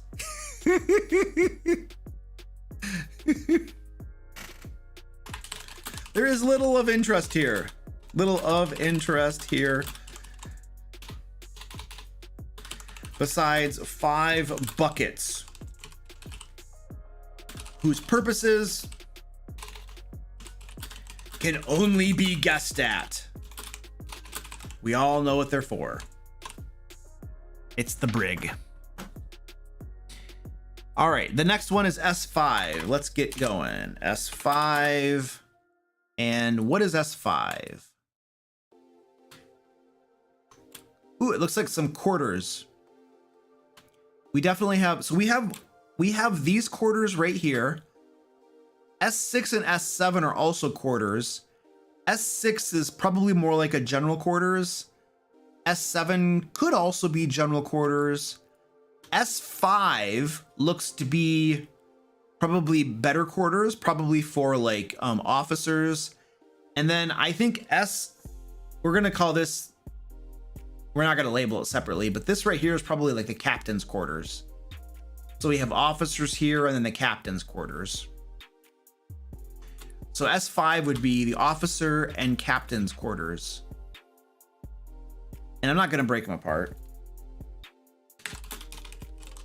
The officer and captain's quarters.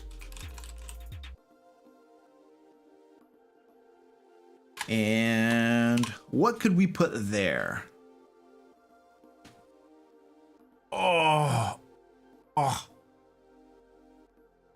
Oh, how are the PCs gonna breathe underwater? Yeah, I don't.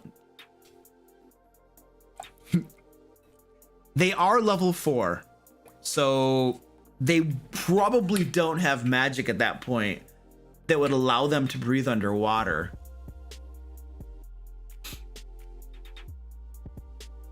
We're not going to give them a permanent magical item.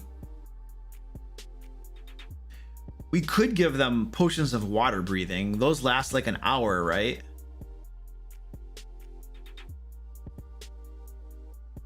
Yeah, we're not gonna put big magic items in here for them.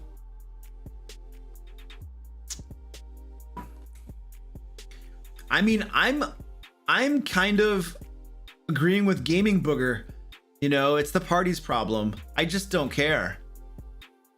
The adventure is what the adventure is, you know, and they have to figure out how they're going to go underwater. The players will think of something. I don't think we have to solve that problem for them. They can hold their breath for 2 to 3 minutes at a time.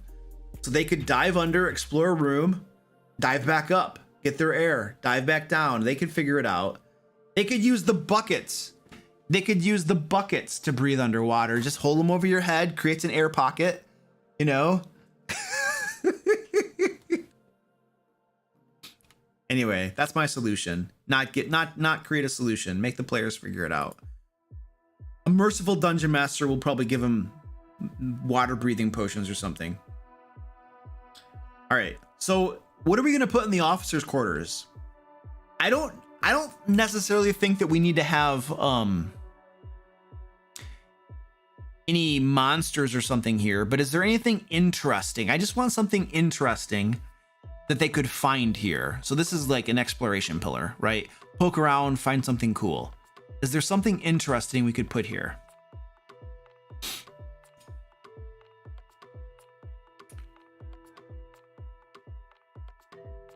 Yes, brig buckets, exactly. The ship's journal. Why would that be useful? Like, I mean, it could be. We need the answer to that. The ship's log.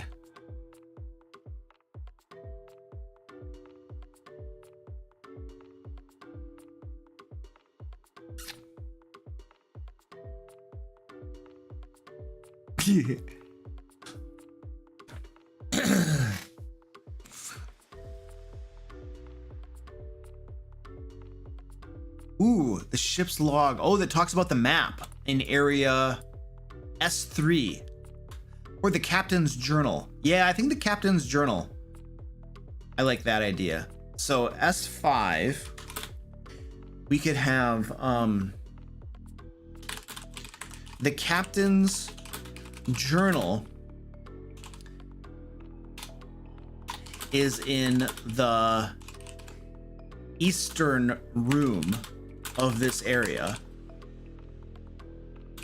and contains more information about the map with the X that is in area S, what was it? S3? Yeah, S3.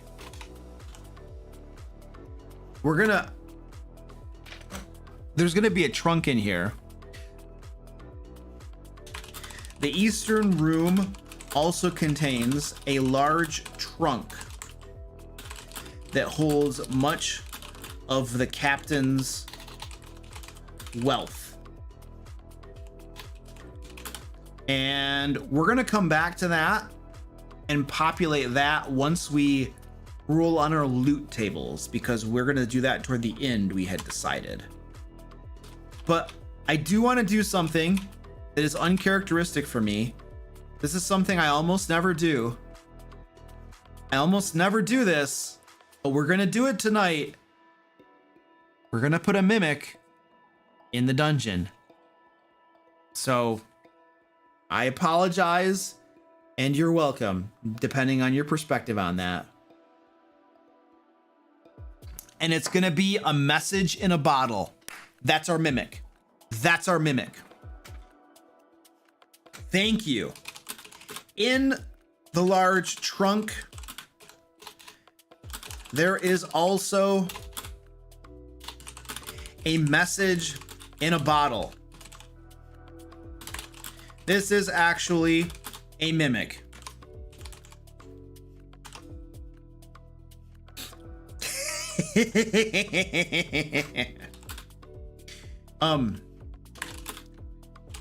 The character who reaches in to take the message out. Well, you don't actually, you can't reach into a bottle to take the message out. How do you get a message out of a bottle? How do you get a message out of a bottle? I've never done that before. Glad Cleric says, Luke, blink twice if you're being forced to do this. No, I literally just kind of felt like it on a whim.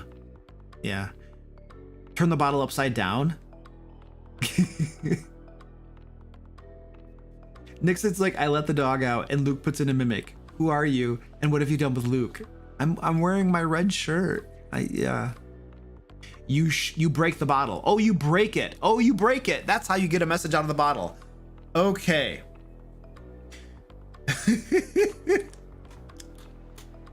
Okay, anyway, this is actually a mimic. The character who, I don't know, picks the bottle up is immediately. Now a mimic, what is that called? Is it a grapple? It like has glue on it, basically. Mimic. It's a CR2. What is it called? Adhesive trait. Is subjected to its adhesive trait. Okay, there we go. By the way, Mimic is SRD, right? Ed, Goliath, are we okay to use Mimic? I need to confirm. I didn't even think about that.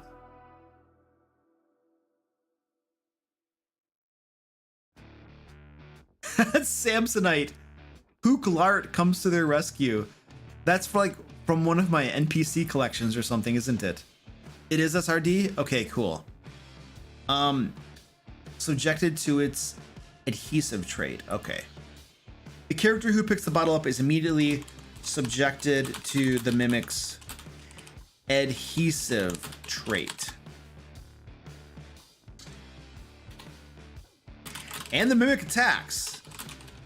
Giddy up.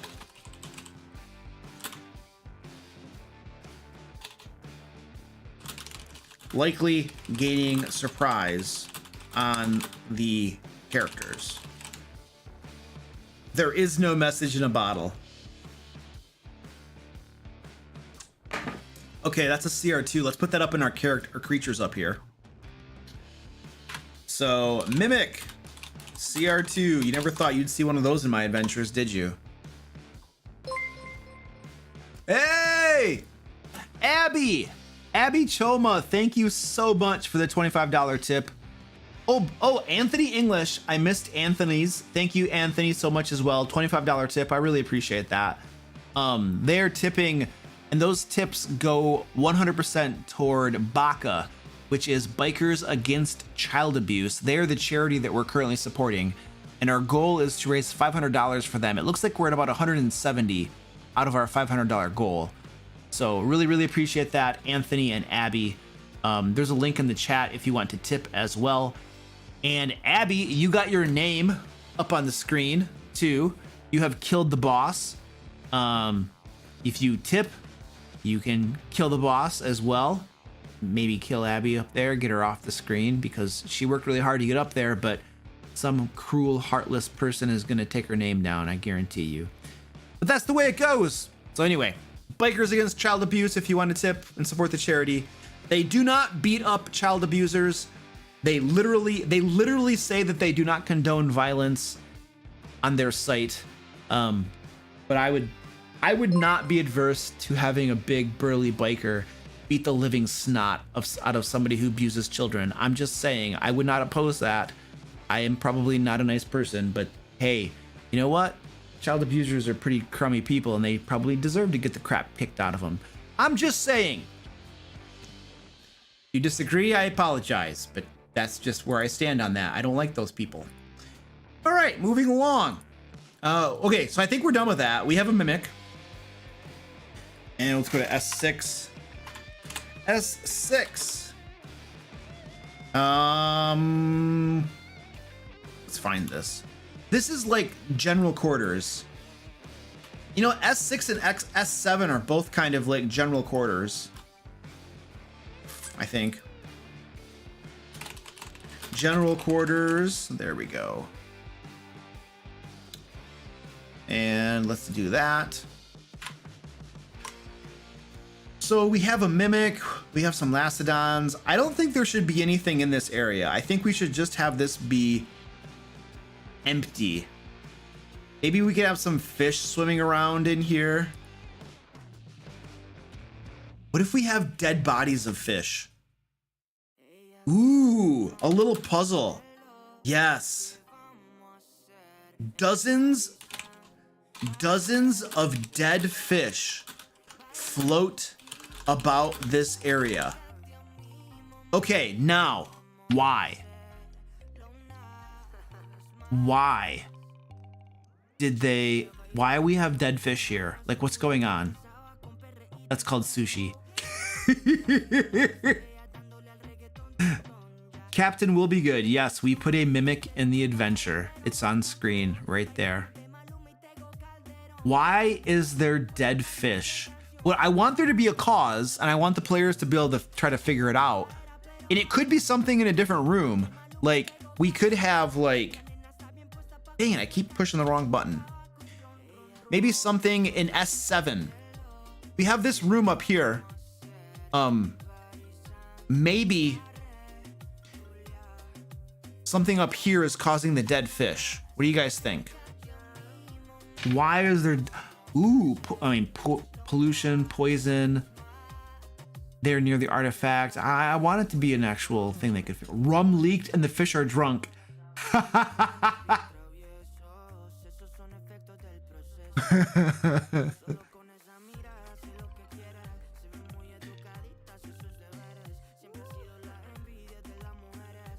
Poison. Because fish are delicious, or perhaps the fish ate some of the corpses and it killed them, like nibbling on undead flesh. A meteorite. I like the idea of there being poison in the water. Oh, and anybody. Oh, what if there's poison?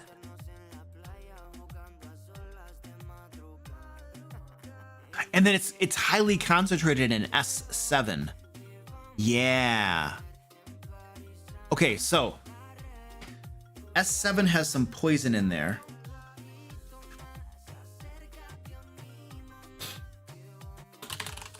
They were killed by the poison that is by poison leaking out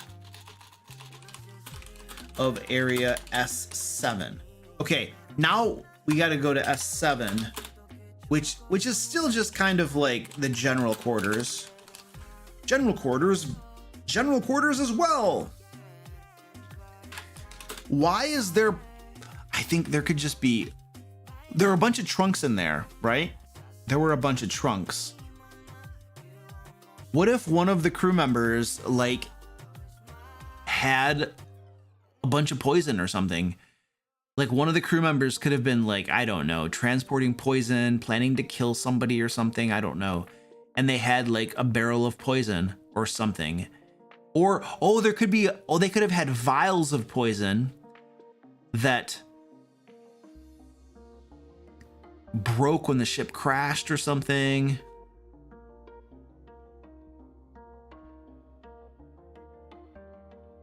Yeah, but the artifact is down in the hold.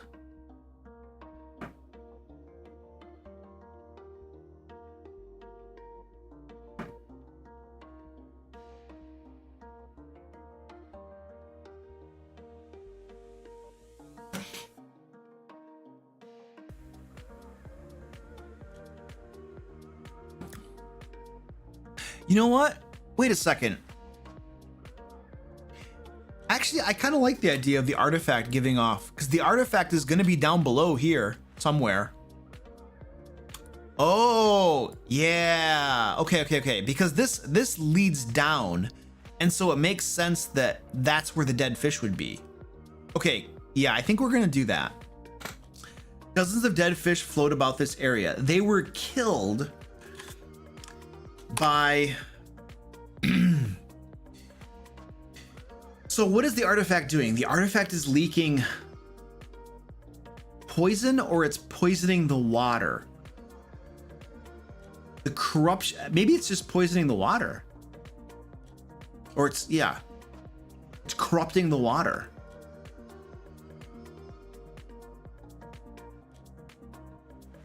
They were killed by,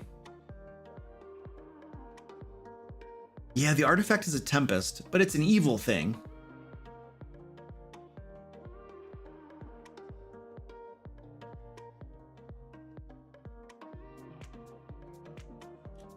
Ed says the ship were crewed by good aligned drow, and S7 is where they stored their completely not evil drow poison, because there are no evil drow left in the Underdark. Thank you, Ed. Ed is correct. There are no evil drow. They have been purged. They have been purged from the annals of D&D because a minor few were offended. And so now we have no more evil drow in the world. Necrotic energy. I mean, the artifact is evil. It's an evil artifact or something.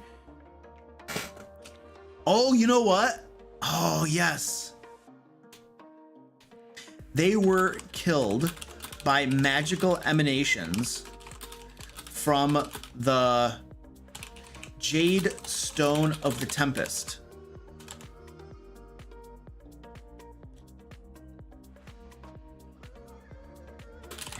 Since the artifact hasn't been given a proper sacrifice in some time, it is now reaching out and slaughtering living nearby living creatures. It is now intermittently. There we go. Okay, perfect. I like it. We got that figured out. Now we have to decide what's going to be in the general quarters. Now, we had a mimic, we had an empty area. I feel like we should put some of our monsters in area S7. We have, oh man, we've used the Lacedons, so they're good to go. We've used the mimic, the mermaid, the mer scout, whoops, the merfolk, the mer scout, and the warlock. We've used them, so they're good to go. We've used the bone crabs. They're good to go. We have not used these guys, the skeletons. Oh, you know, maybe we should put some skeletons. Some skeletons in there.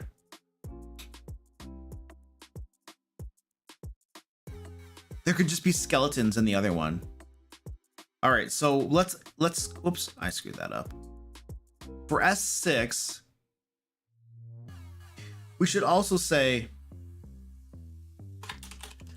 several skeletons, not undead, float in this area. And then for S7, the general quarters, here we can actually have undead skeletons. Several skeletons. Finally undead!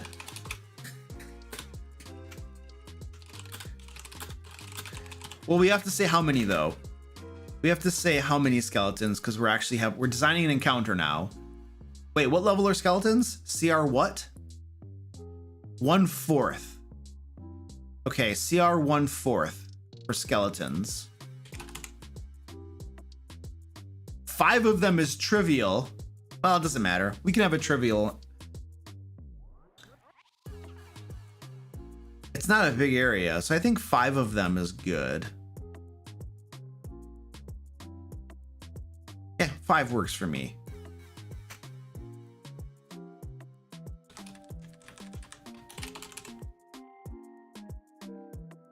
Okay, cool.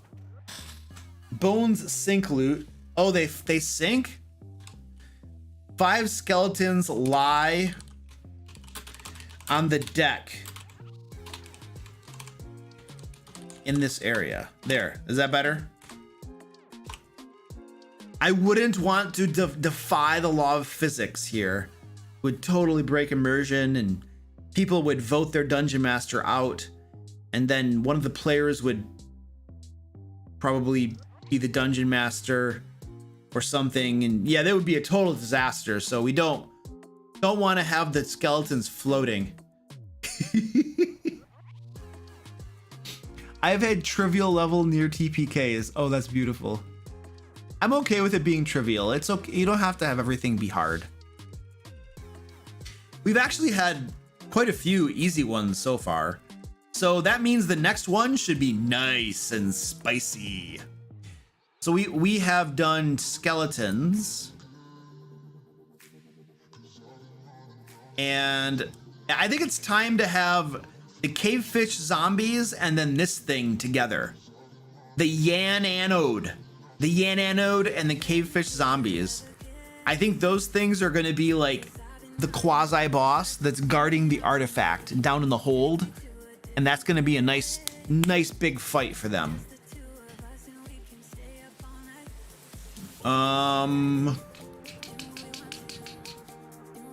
That's a CR1/2 and a CR2. Let's see. So we got these areas here are done. We're gonna move down to the final areas here. And this is literally just a hold.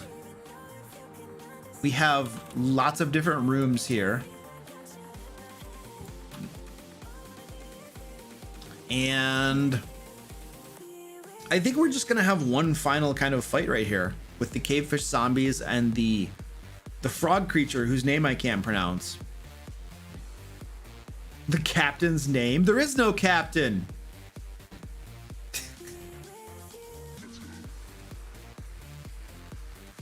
The world may never know. Does Luke not go based off XP budget? When I design them for my own games, I definitely do. Tonight, we're not really paying attention to that, are we?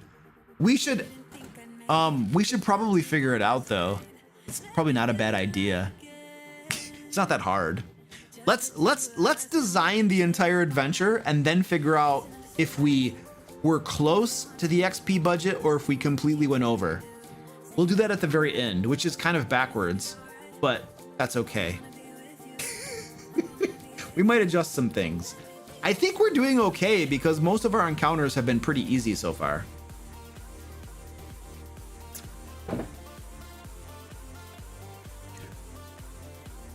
Shimothy Timbers as captain. Okay, we're gonna make it Shimothy Timbers. NPCs. Where was it? Shimothy Timbers. The captain of the Salted Bunny. Because Tanner just really needed to know. There we go. How's that? Is that satisfying? Oh, Timothy Shimbers? Did I get it wrong? Oh no, Amanda said Shimothy. Yeah, Shimothy Timbers. Beautiful. Okay. There. How you like that, Danny? I don't know what your little brackets are supposed to mean, or your little like less than, greater than signs. I don't know what that means. You're gonna have to speak it. You're gonna have to type in English. All right, let's do this battle. What were these things? We had a CR1/2 and a CR2. Add a row, a CR1/2, and then a CR2. We're gonna have one of these. There, that's hard. What if we have 6 of those? Make it deadly. No, I don't want it to be deadly. What about 4 of them? Let's make it 5 of them. Let's make it 5. It's a face. Waffles. Okay. So we're gonna have 5 of those zombies and then 1 of those frog things that I can't pronounce. Thank you, by the way, whoever suggested this thing, whose name I can't pronounce. I appreciate you and your consideration of helping me overcome my character flaw, my inability to pronounce difficult words. Really appreciate you. It's a great suggestion to have this creature in our adventure. Whee! Okay, cavefish zombies. And I copy pasted that because I'm not gonna be able to figure this out. Is this, did I make this one area? Oh, S8, S9, and S10. How many of those did I want? 5 of them.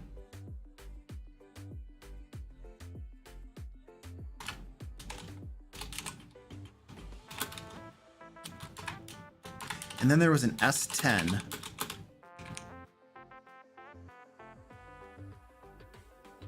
Mommy. Oh, it's Squeaky. What's up, Squeaky? Oh, that was Mommy.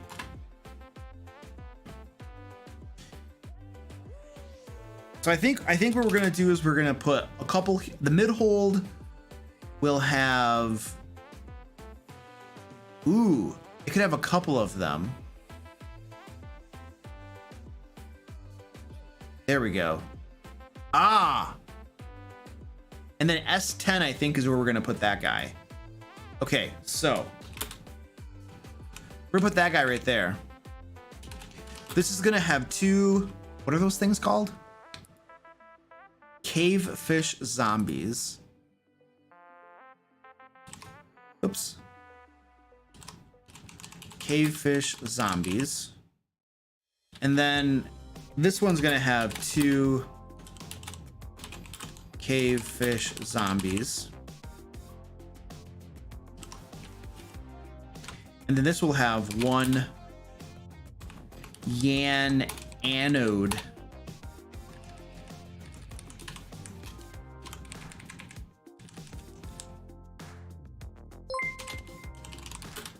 Several corpses float about the room.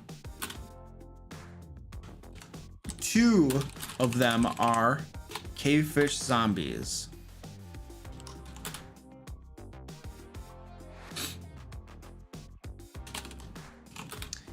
I mean, they're zombies. They're gonna attack. They animate and attack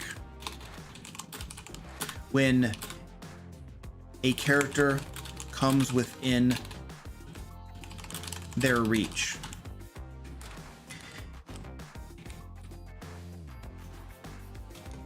And then this is going to be a similar thing.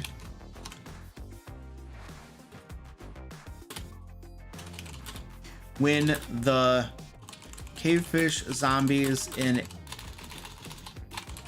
area S8 animate and attack, those in this room do so as well, joining the fight. And then this guy right here, I don't even know what this thing does. Is it like a melee creature or does it do ranged attacks? Where was this thing? Okay, here we go. It's huge, first of all. And we need to find out what it does. Oh, it can swallow you. It has a 15-foot reach. Oh, that is cool. It can grab you, it grapples you, it swallows you. That's awesome.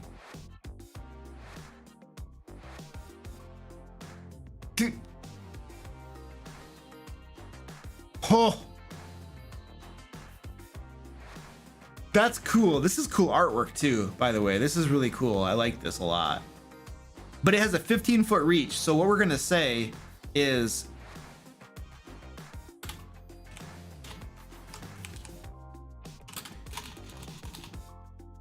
one yan anode is hidden among the broken crates in this room, in this area. When the cavefish zombies in area S8 attack the characters, it joins in on the combat. It remains in area S10, attacking the nearest character with its tentacles, 15 feet reach.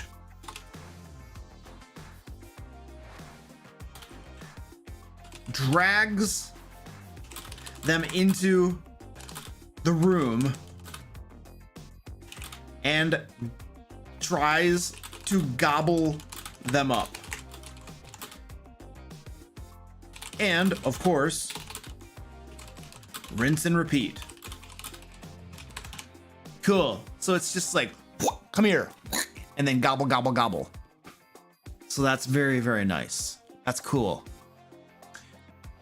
All right, sweet. What are the names of these rooms? We have the mid-hold.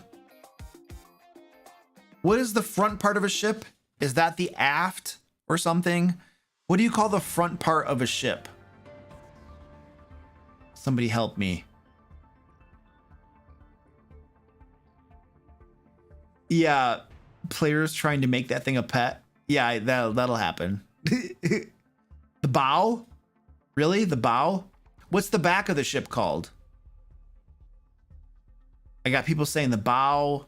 I got the stern. Oh my goodness. I got people saying the fore. I'm gonna go with what Goliath said. Where did Goliath say? Now Ed says the stern or the aft. Oh my gosh, I'm getting confused. What's the front of the ship? I just need the front of the ship. There we go. Thank you. Okay, the bow is the front, and then the stern is the back. Okay, so hold on. So S9 is going to be the bow hold, and then S10 will be the stern hold. Aft sounds better. The aft hold. Okay, cool. There we go. We never took our break to do our cat trip either. Stop confusing Luke. Thank you. All right, we got that done. We got this right here. And I think we're going to put that artifact. I think the artifact should be... There's a lot of stuff in here. Look at all these bottles. There's a lot of rum. A lot of rum in this room right here. I think the artifact is going to be over here in the aft, the far aft of the ship.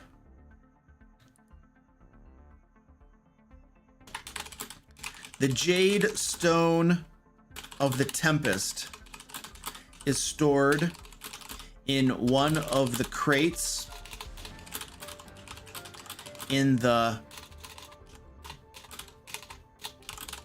far aft of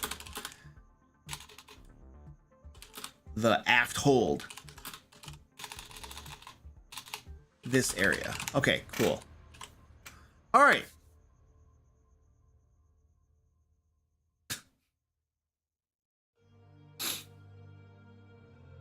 We're mostly set here.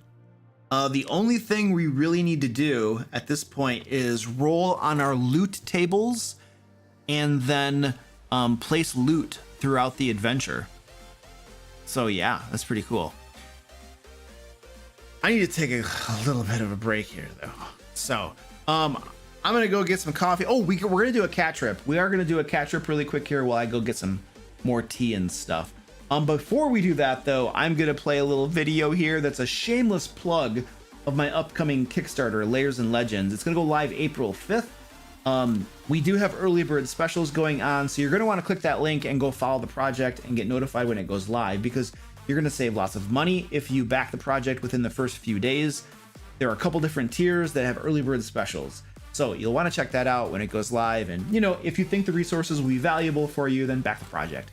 And if you think it's not something you're going to use, then maybe you don't. So anyway, I'm going to play you a little video here telling you more about the Kickstarter, and then we're gonna do a cat trip. This content is brought to you by the Layers and Legends Kickstarter, coming in early 2022. Are you a dungeon master looking to reduce your prep time but still run awesome games for your players? Would you like professional pre-made 5th edition adventures, maps, traps, puzzles, magic items, and other resources you can drag and drop into your existing campaign? The Layers and Legends Kickstarter will create 2 gorgeous hardcover books for dungeon masters containing all of this and more. The first book, Layers and Legends, will deliver 25 5th edition compatible adventures spanning levels 1 to 15 and over 100 new terrifying monsters to pit against your players. The second book, Loot and Lore, magic items, 25 puzzles, 40 traps, 10 factions, 30 standalone encounters with maps, 30 villains, 30 NPCs, 70 random tables, 30 adventure ideas, 20 spells, and 4 subclasses. And through the beauty of Kickstarter and stretch goals, we'll be able to commission beautiful artwork for both books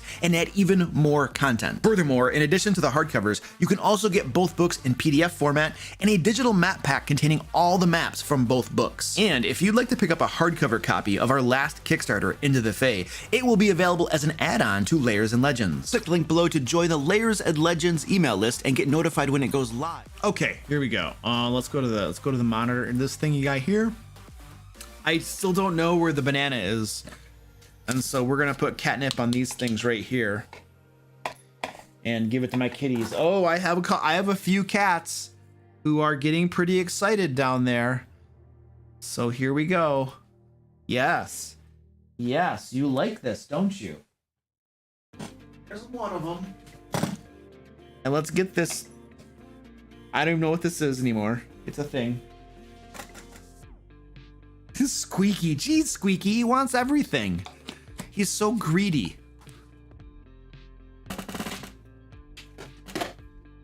Okay, I will be back.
Kiki, what are you doing?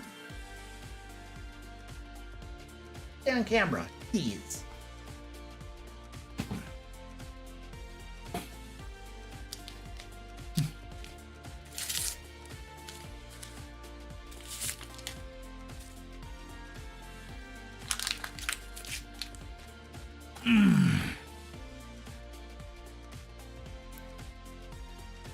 Oof. How much will the Layers and Legends cost?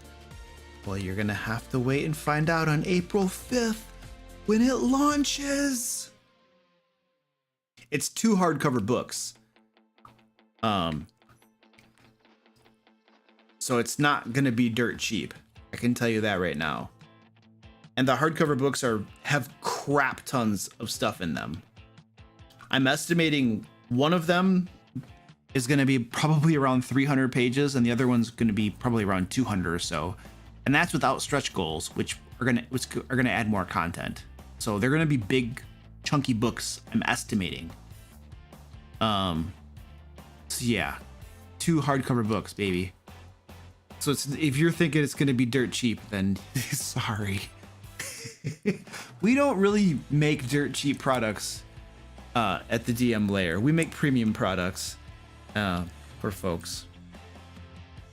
There are some Kickstarters that do books so cheap, I don't even know how they make money. They probably don't. And then they're like, why did I do all this work to make these books if I didn't make any money? Let me think about that.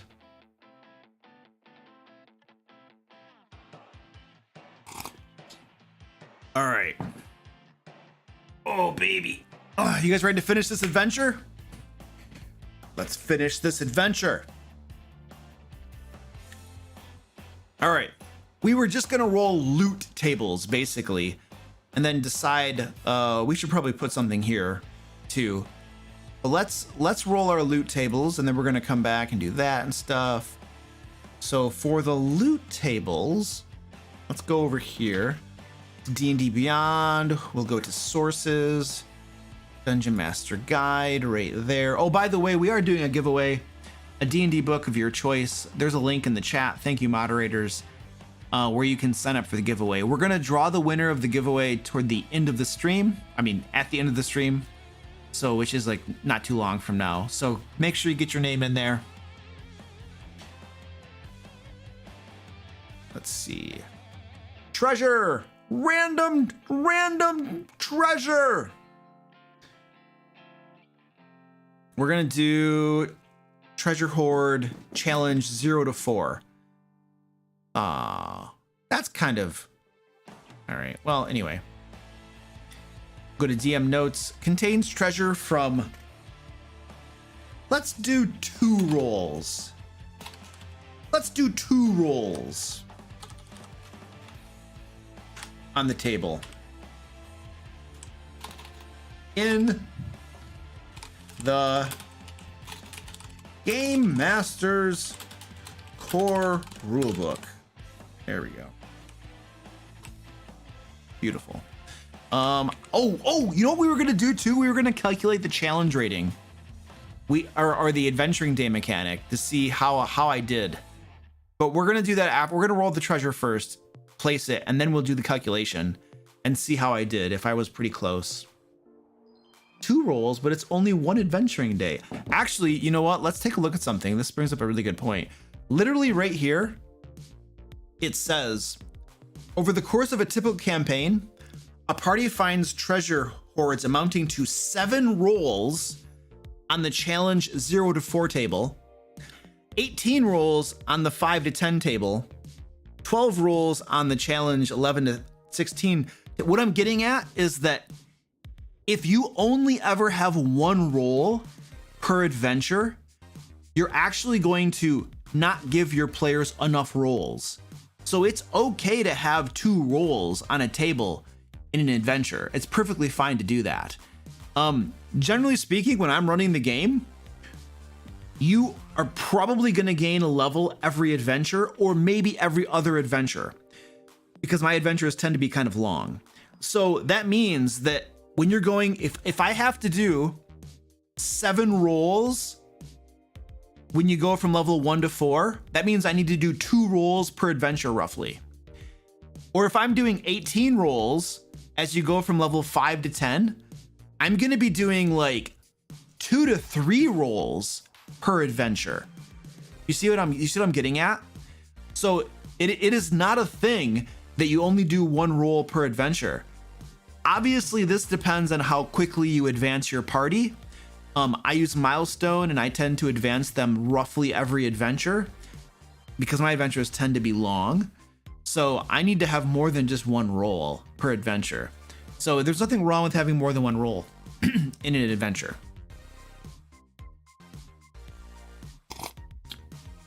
Okay. And now let's go back.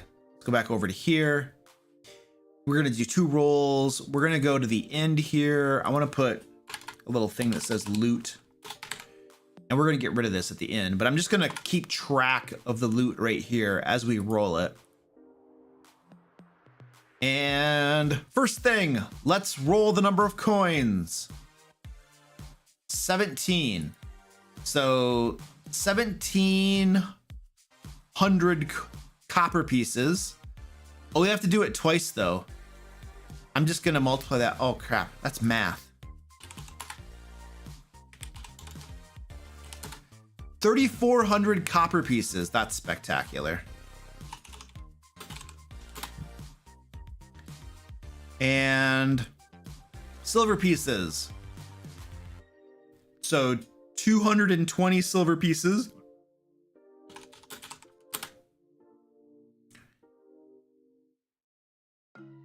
Gold pieces. 120 gold pieces. I'm multiplying it by 2 because it's 2 rolls. And then we're gonna get into the magic items. Are they gonna get any magic items is the question. 7 out of 5 people have trouble with math. Wait a second.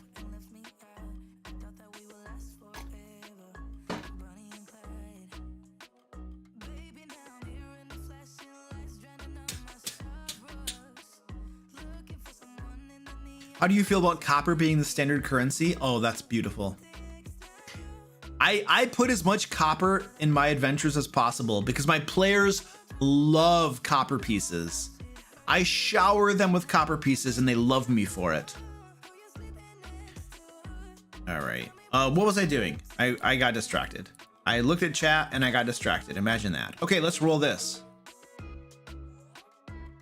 What is this? Okay, here we go. Oh, nice. We have 7 10 gold piece gems.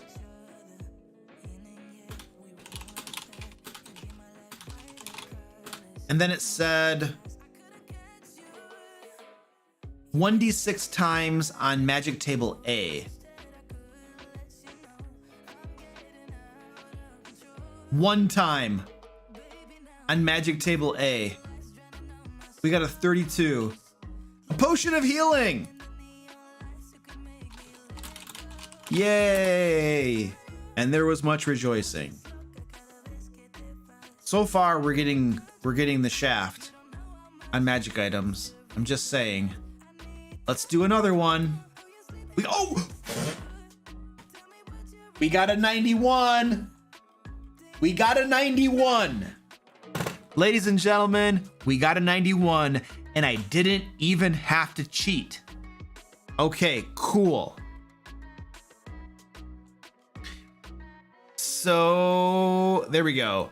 We have 4 25 gold piece art objects.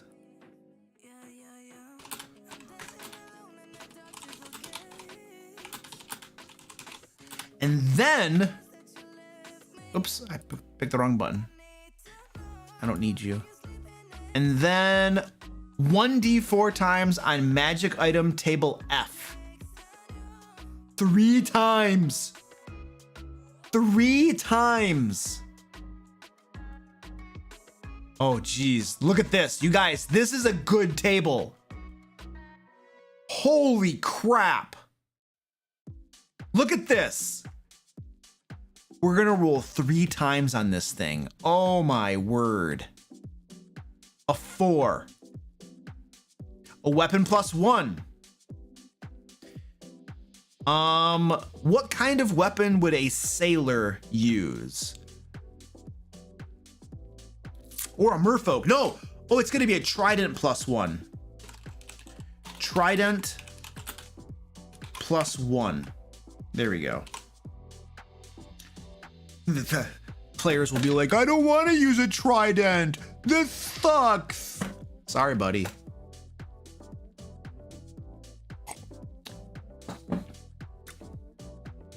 And all right, so we got a trident +1. An 88. Wow, what is that? Medallion of Thoughts. It's an uncommon, so that's not that big of a deal. It's uncommon. That probably does some mind reading stuff, I would wager. Medallion of Thoughts. Okay, cool. And we get one more. We get one more. A 12. I'm gonna re-roll that. It's weapon +1. I'm gonna re-roll. A 69. Bag of Tricks Gray, which is uncommon. Okay, cool. That's awesome. Gray Bag of Tricks. Bag of Tricks Gray. By the way, Ed, can you confirm these magic items that I'm putting up here? Medallion of Thoughts and Bag of Tricks Gray. Am I okay SRD wise for doing this? Anna Balefire, hello, how you doing? Good to see you again. Prepaid chickens, nice. I love chicken. I eat a lot of chickens. They are SRD compliant. Excellent. Thank you, sir. Appreciate it. Okay, cool. We have our magic items. Now, these things right here, the trident and the medallion of thoughts, I know exactly where I want those to go. Those are going to be right here. Loot. We're gonna say one of the merfolk scouts wields a trident +1, and Lavasia wears a medallion of thoughts. Whoops. Whee! I'm having fun here. Okay, so they're gonna have those magic items. There goes Squeaky. The Bag of Tricks, where should we put that? Oh, that could be in the captain's quarters. Remember we were gonna put some loot up in the captain's quarters? Let's put that Bag of Tricks up there.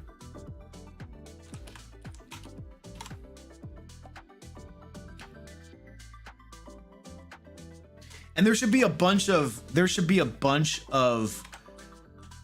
the gold and stuff could be up here too.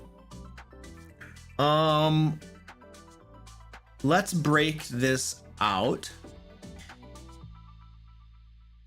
All of these stupid copper pieces. Oh, the gems could be up there. Oh, the potion of healing too. Let's put that up there.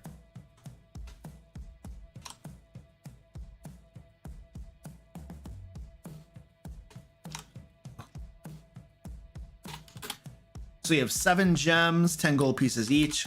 What kind of gems should those be? Somebody tell me what kind of gems. Not diamonds. What kind of gems?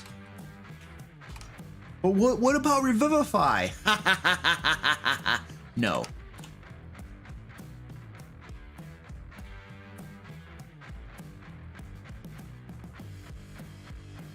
The coin rolls, I did. No, they need to be multiplied by, no, I multiplied them by the right amount. I'm pretty sure, dude.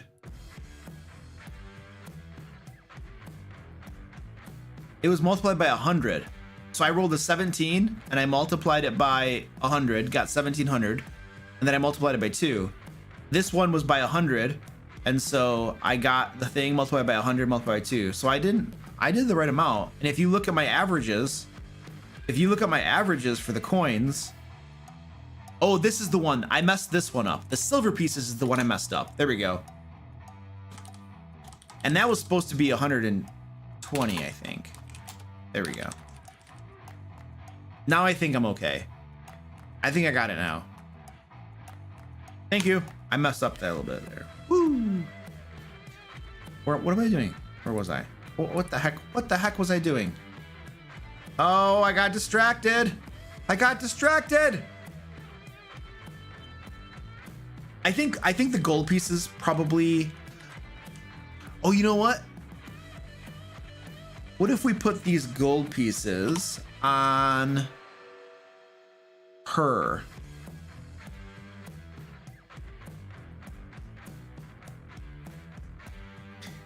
We should just say, among the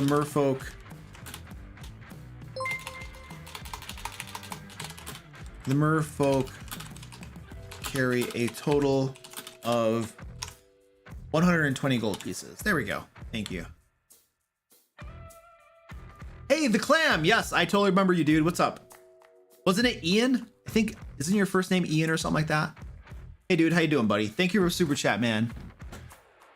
You're very welcome for the content advice, man. I appreciate it, dude. Good to see you again, buddy. If I got your name wrong, I'm sorry. I'm horrible at names. Everybody knows this. I mispronounce them all the time wrong as well, because I'm awesome like that. Before I got distracted. Oh, the gems. That's right. I was gonna put the gems. Oh yeah, what kind of gems? That's what I got distracted on. I'm awesome. What did you guys say?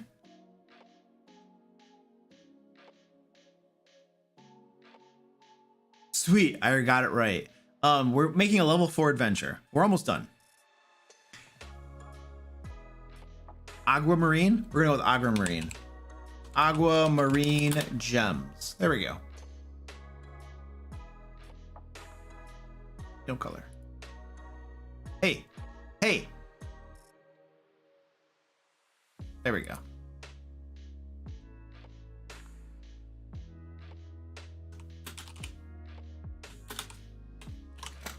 Loot. Art objects. This should be like in the hold. I think this should be in the hold.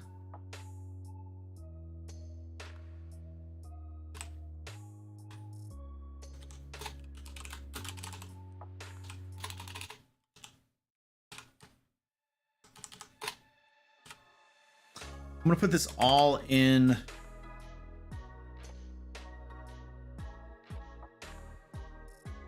the hold because we're running out of time, and we're just gonna make this easy on us.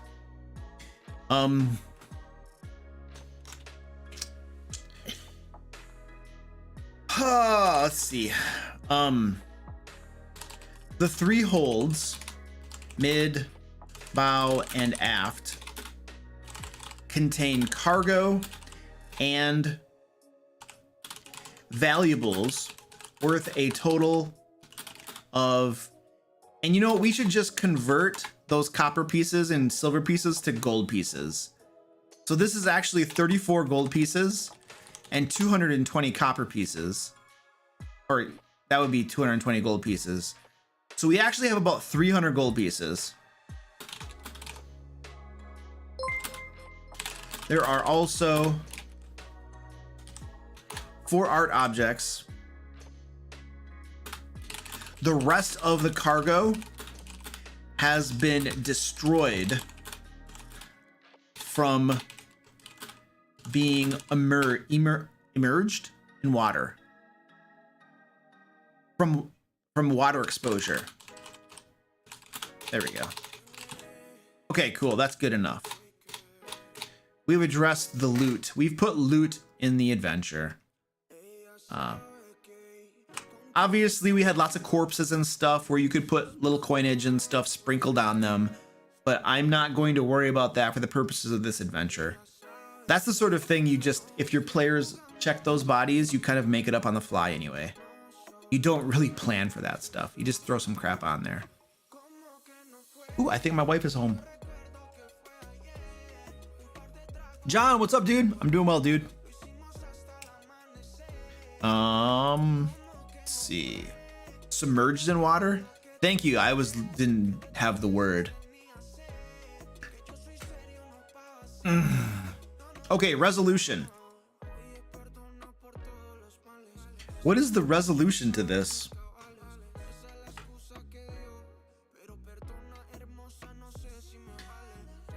So they're going to have to defeat her. Oh, is no reward. I mean, what's the resolution? You know? Usually you take the thing and you go back to the quest giver and you turn it in. You know? But we don't have that.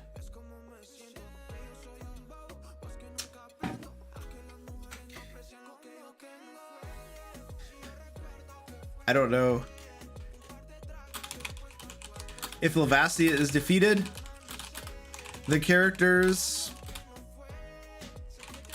have the Jade Stone of the Tempest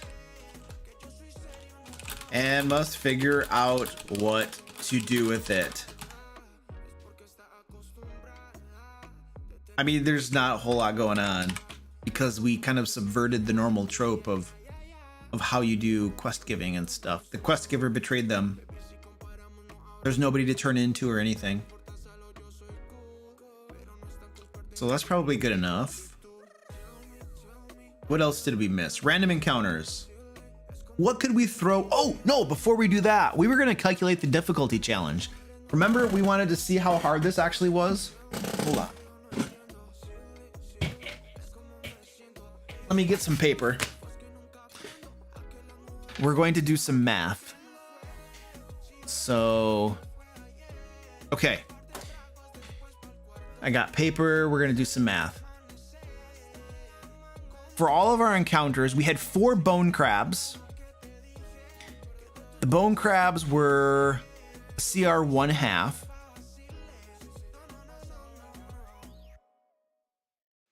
So our adventuring day, what's our adventuring day supposed to be? Level 4, right? I love.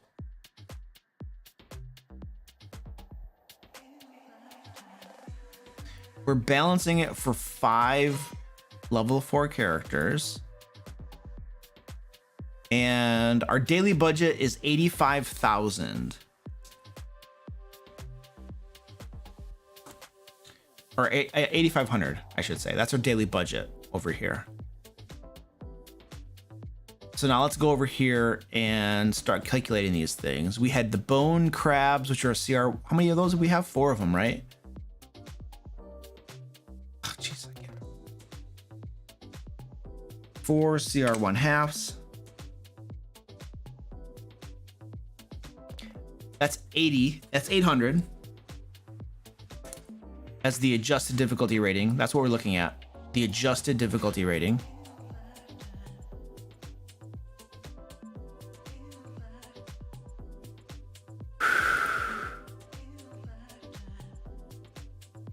We had 5 Lacedons, which were CR1.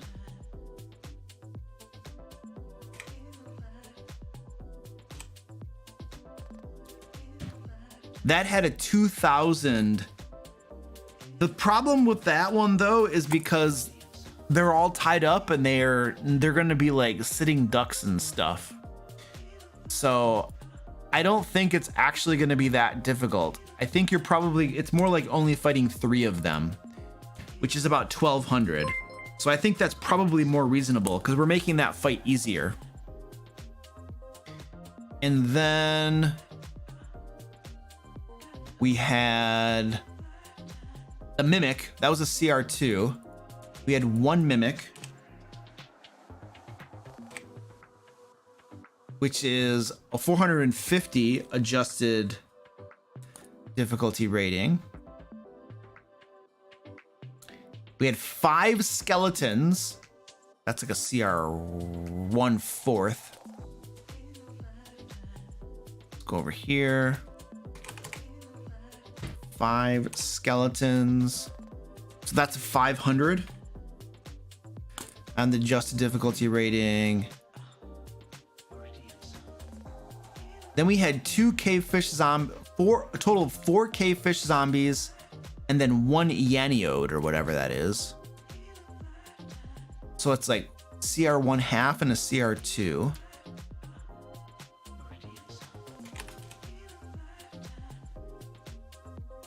And we had 4 of them. One of the, whoops, I did that backwards. All right, that's only a medium. Oh, that's interesting. That's only a medium encounter?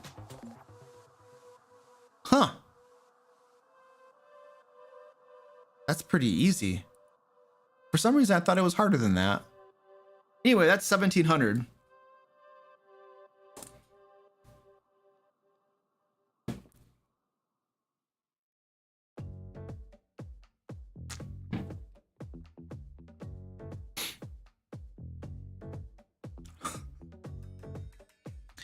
And then we have our final boss battle, which was...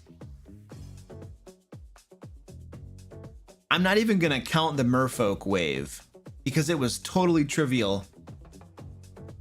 I'm just going to count the scouts and then the warlock, which is a CR4 and then CR1 halves. There were 2 of them. And that's deadly. Usually when you have something that's really low level CR, if you don't think that it's going to have a meaningful impact on the combat, then you just discard those. They don't even go into the calculations. It literally says that in the Dungeon Master Guide. And for this combat, I don't think those 4 merfolk are going to have any impact. They're going to get squashed very quickly by the characters. So I'm just going to throw them out. And that's going to give us the 2,600 for this one. Okay, now let's go to the calculator. And I have 800 plus 1,200 plus 450 plus 500 plus 1,700 plus 2,600. Look at that. Oh shoot. I have 7,250 adjusted experience points in this adventure, and my budget is 8,500. So we are pretty dang close. We are under it by 1,000 experience points, actually. So we did a pretty darn good job of coming in close to that without actually checking our math along the way. Usually I go over. Usually I go over. But that tells us, I can get rid of all this color coding as well. But that basically tells us that right here, the characters may need to take a couple short rests, but no long rests should be required. There we are. Excellent, excellent. Random encounters. What could we throw for random encounters?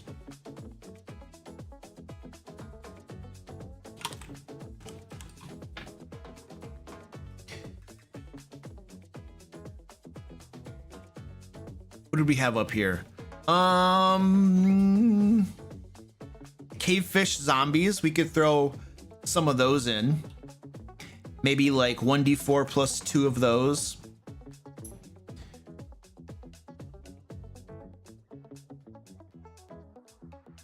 And I'm just kind of winging the numbers here.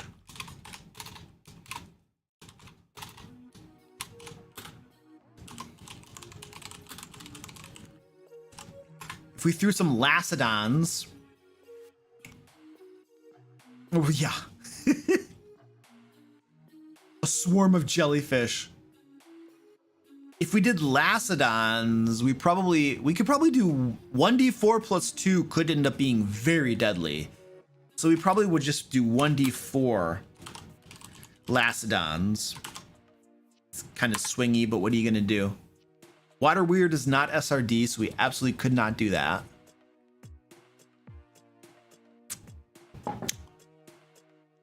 A giant octopus. What's the CR on that? Oh, it's a CR1.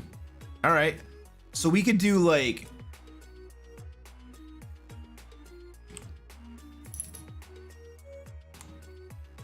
about 4 of those. How big is one of those? It's a large beast. That's gonna be hard.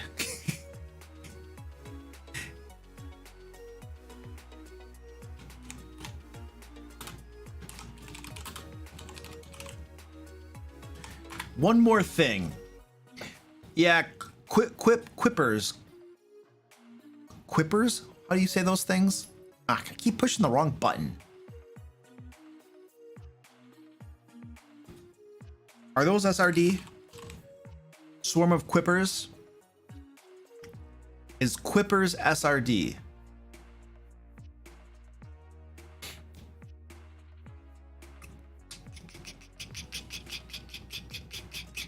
Yes? Okay, cool.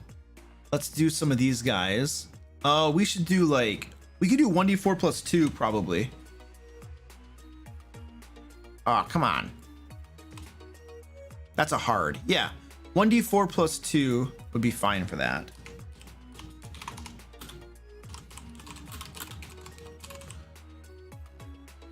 All right. That's good enough. Got some random encounters. Beautiful. Beautiful.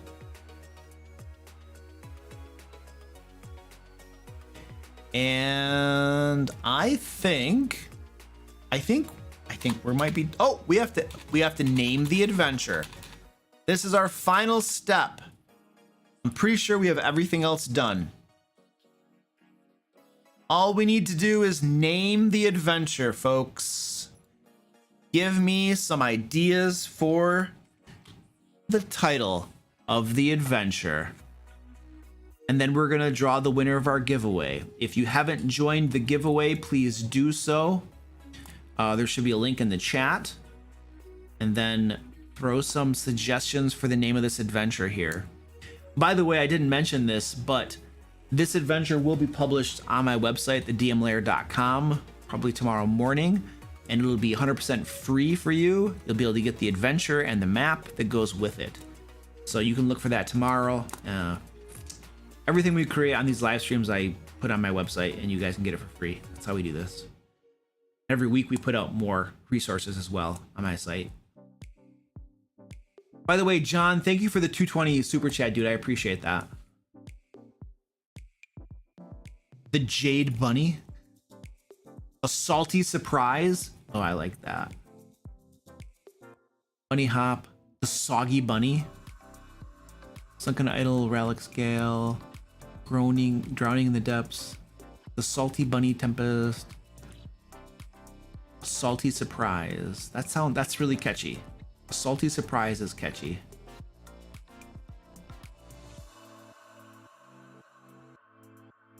Yep, we're gonna go with a salty surprise. That one's nice. I like that. A salty surprise.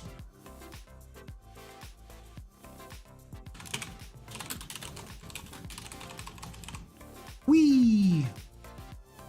Oh, it's 2022 now, isn't it? Look at that. Gonna update that stuff. All right, rock and roll. Think we're putting a fork in it. We are putting a fork in it. And we have our map right here. That is good to go, the Salted Bunny. Excellent. Close that down. And all right, ladies and gentlemen, we created an adventure tonight and it's time to do our giveaway. So I'm gonna go and draw the winner to our giveaway here.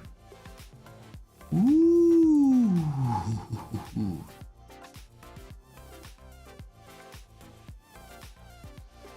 Here we go. Draw.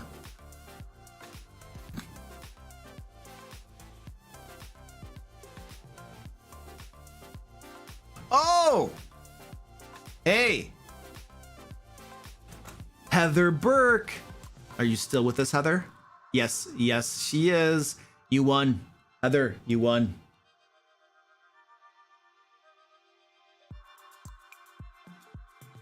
Congratulations.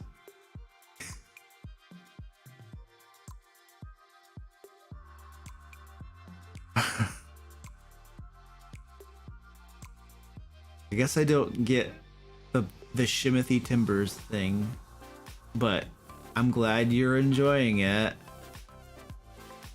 Anyway, congratulations, Heather. I will be sending you an email And we get you hooked up with a D&D book of your choice, or you can get store credit on the DM Lair store, where we have lots of cool stuff too, like the End of the Fae module and back issues of Lair magazine and stuff like that as well. So I'll send you an email. And I think we're all set then. I think that's it, ladies and gentlemen. We created a D&D adventure in about 2.5 hours, roughly, if you consider all the breaks and stuff like that. So it's not too bad. Of course, we started with the map. That's key. Starting with the map and having that already done is clutch. Otherwise, it would have been way longer. All right, I'm leaving. I'm going to go to sleep now. Thank you, ladies and gentlemen, for hanging out. I'll see you tomorrow. There's probably a video tomorrow or something. And bye. Bye now. Bye. All right, I'm leaving. Gotta stop this. Gotta stop this stream. End this. Bye.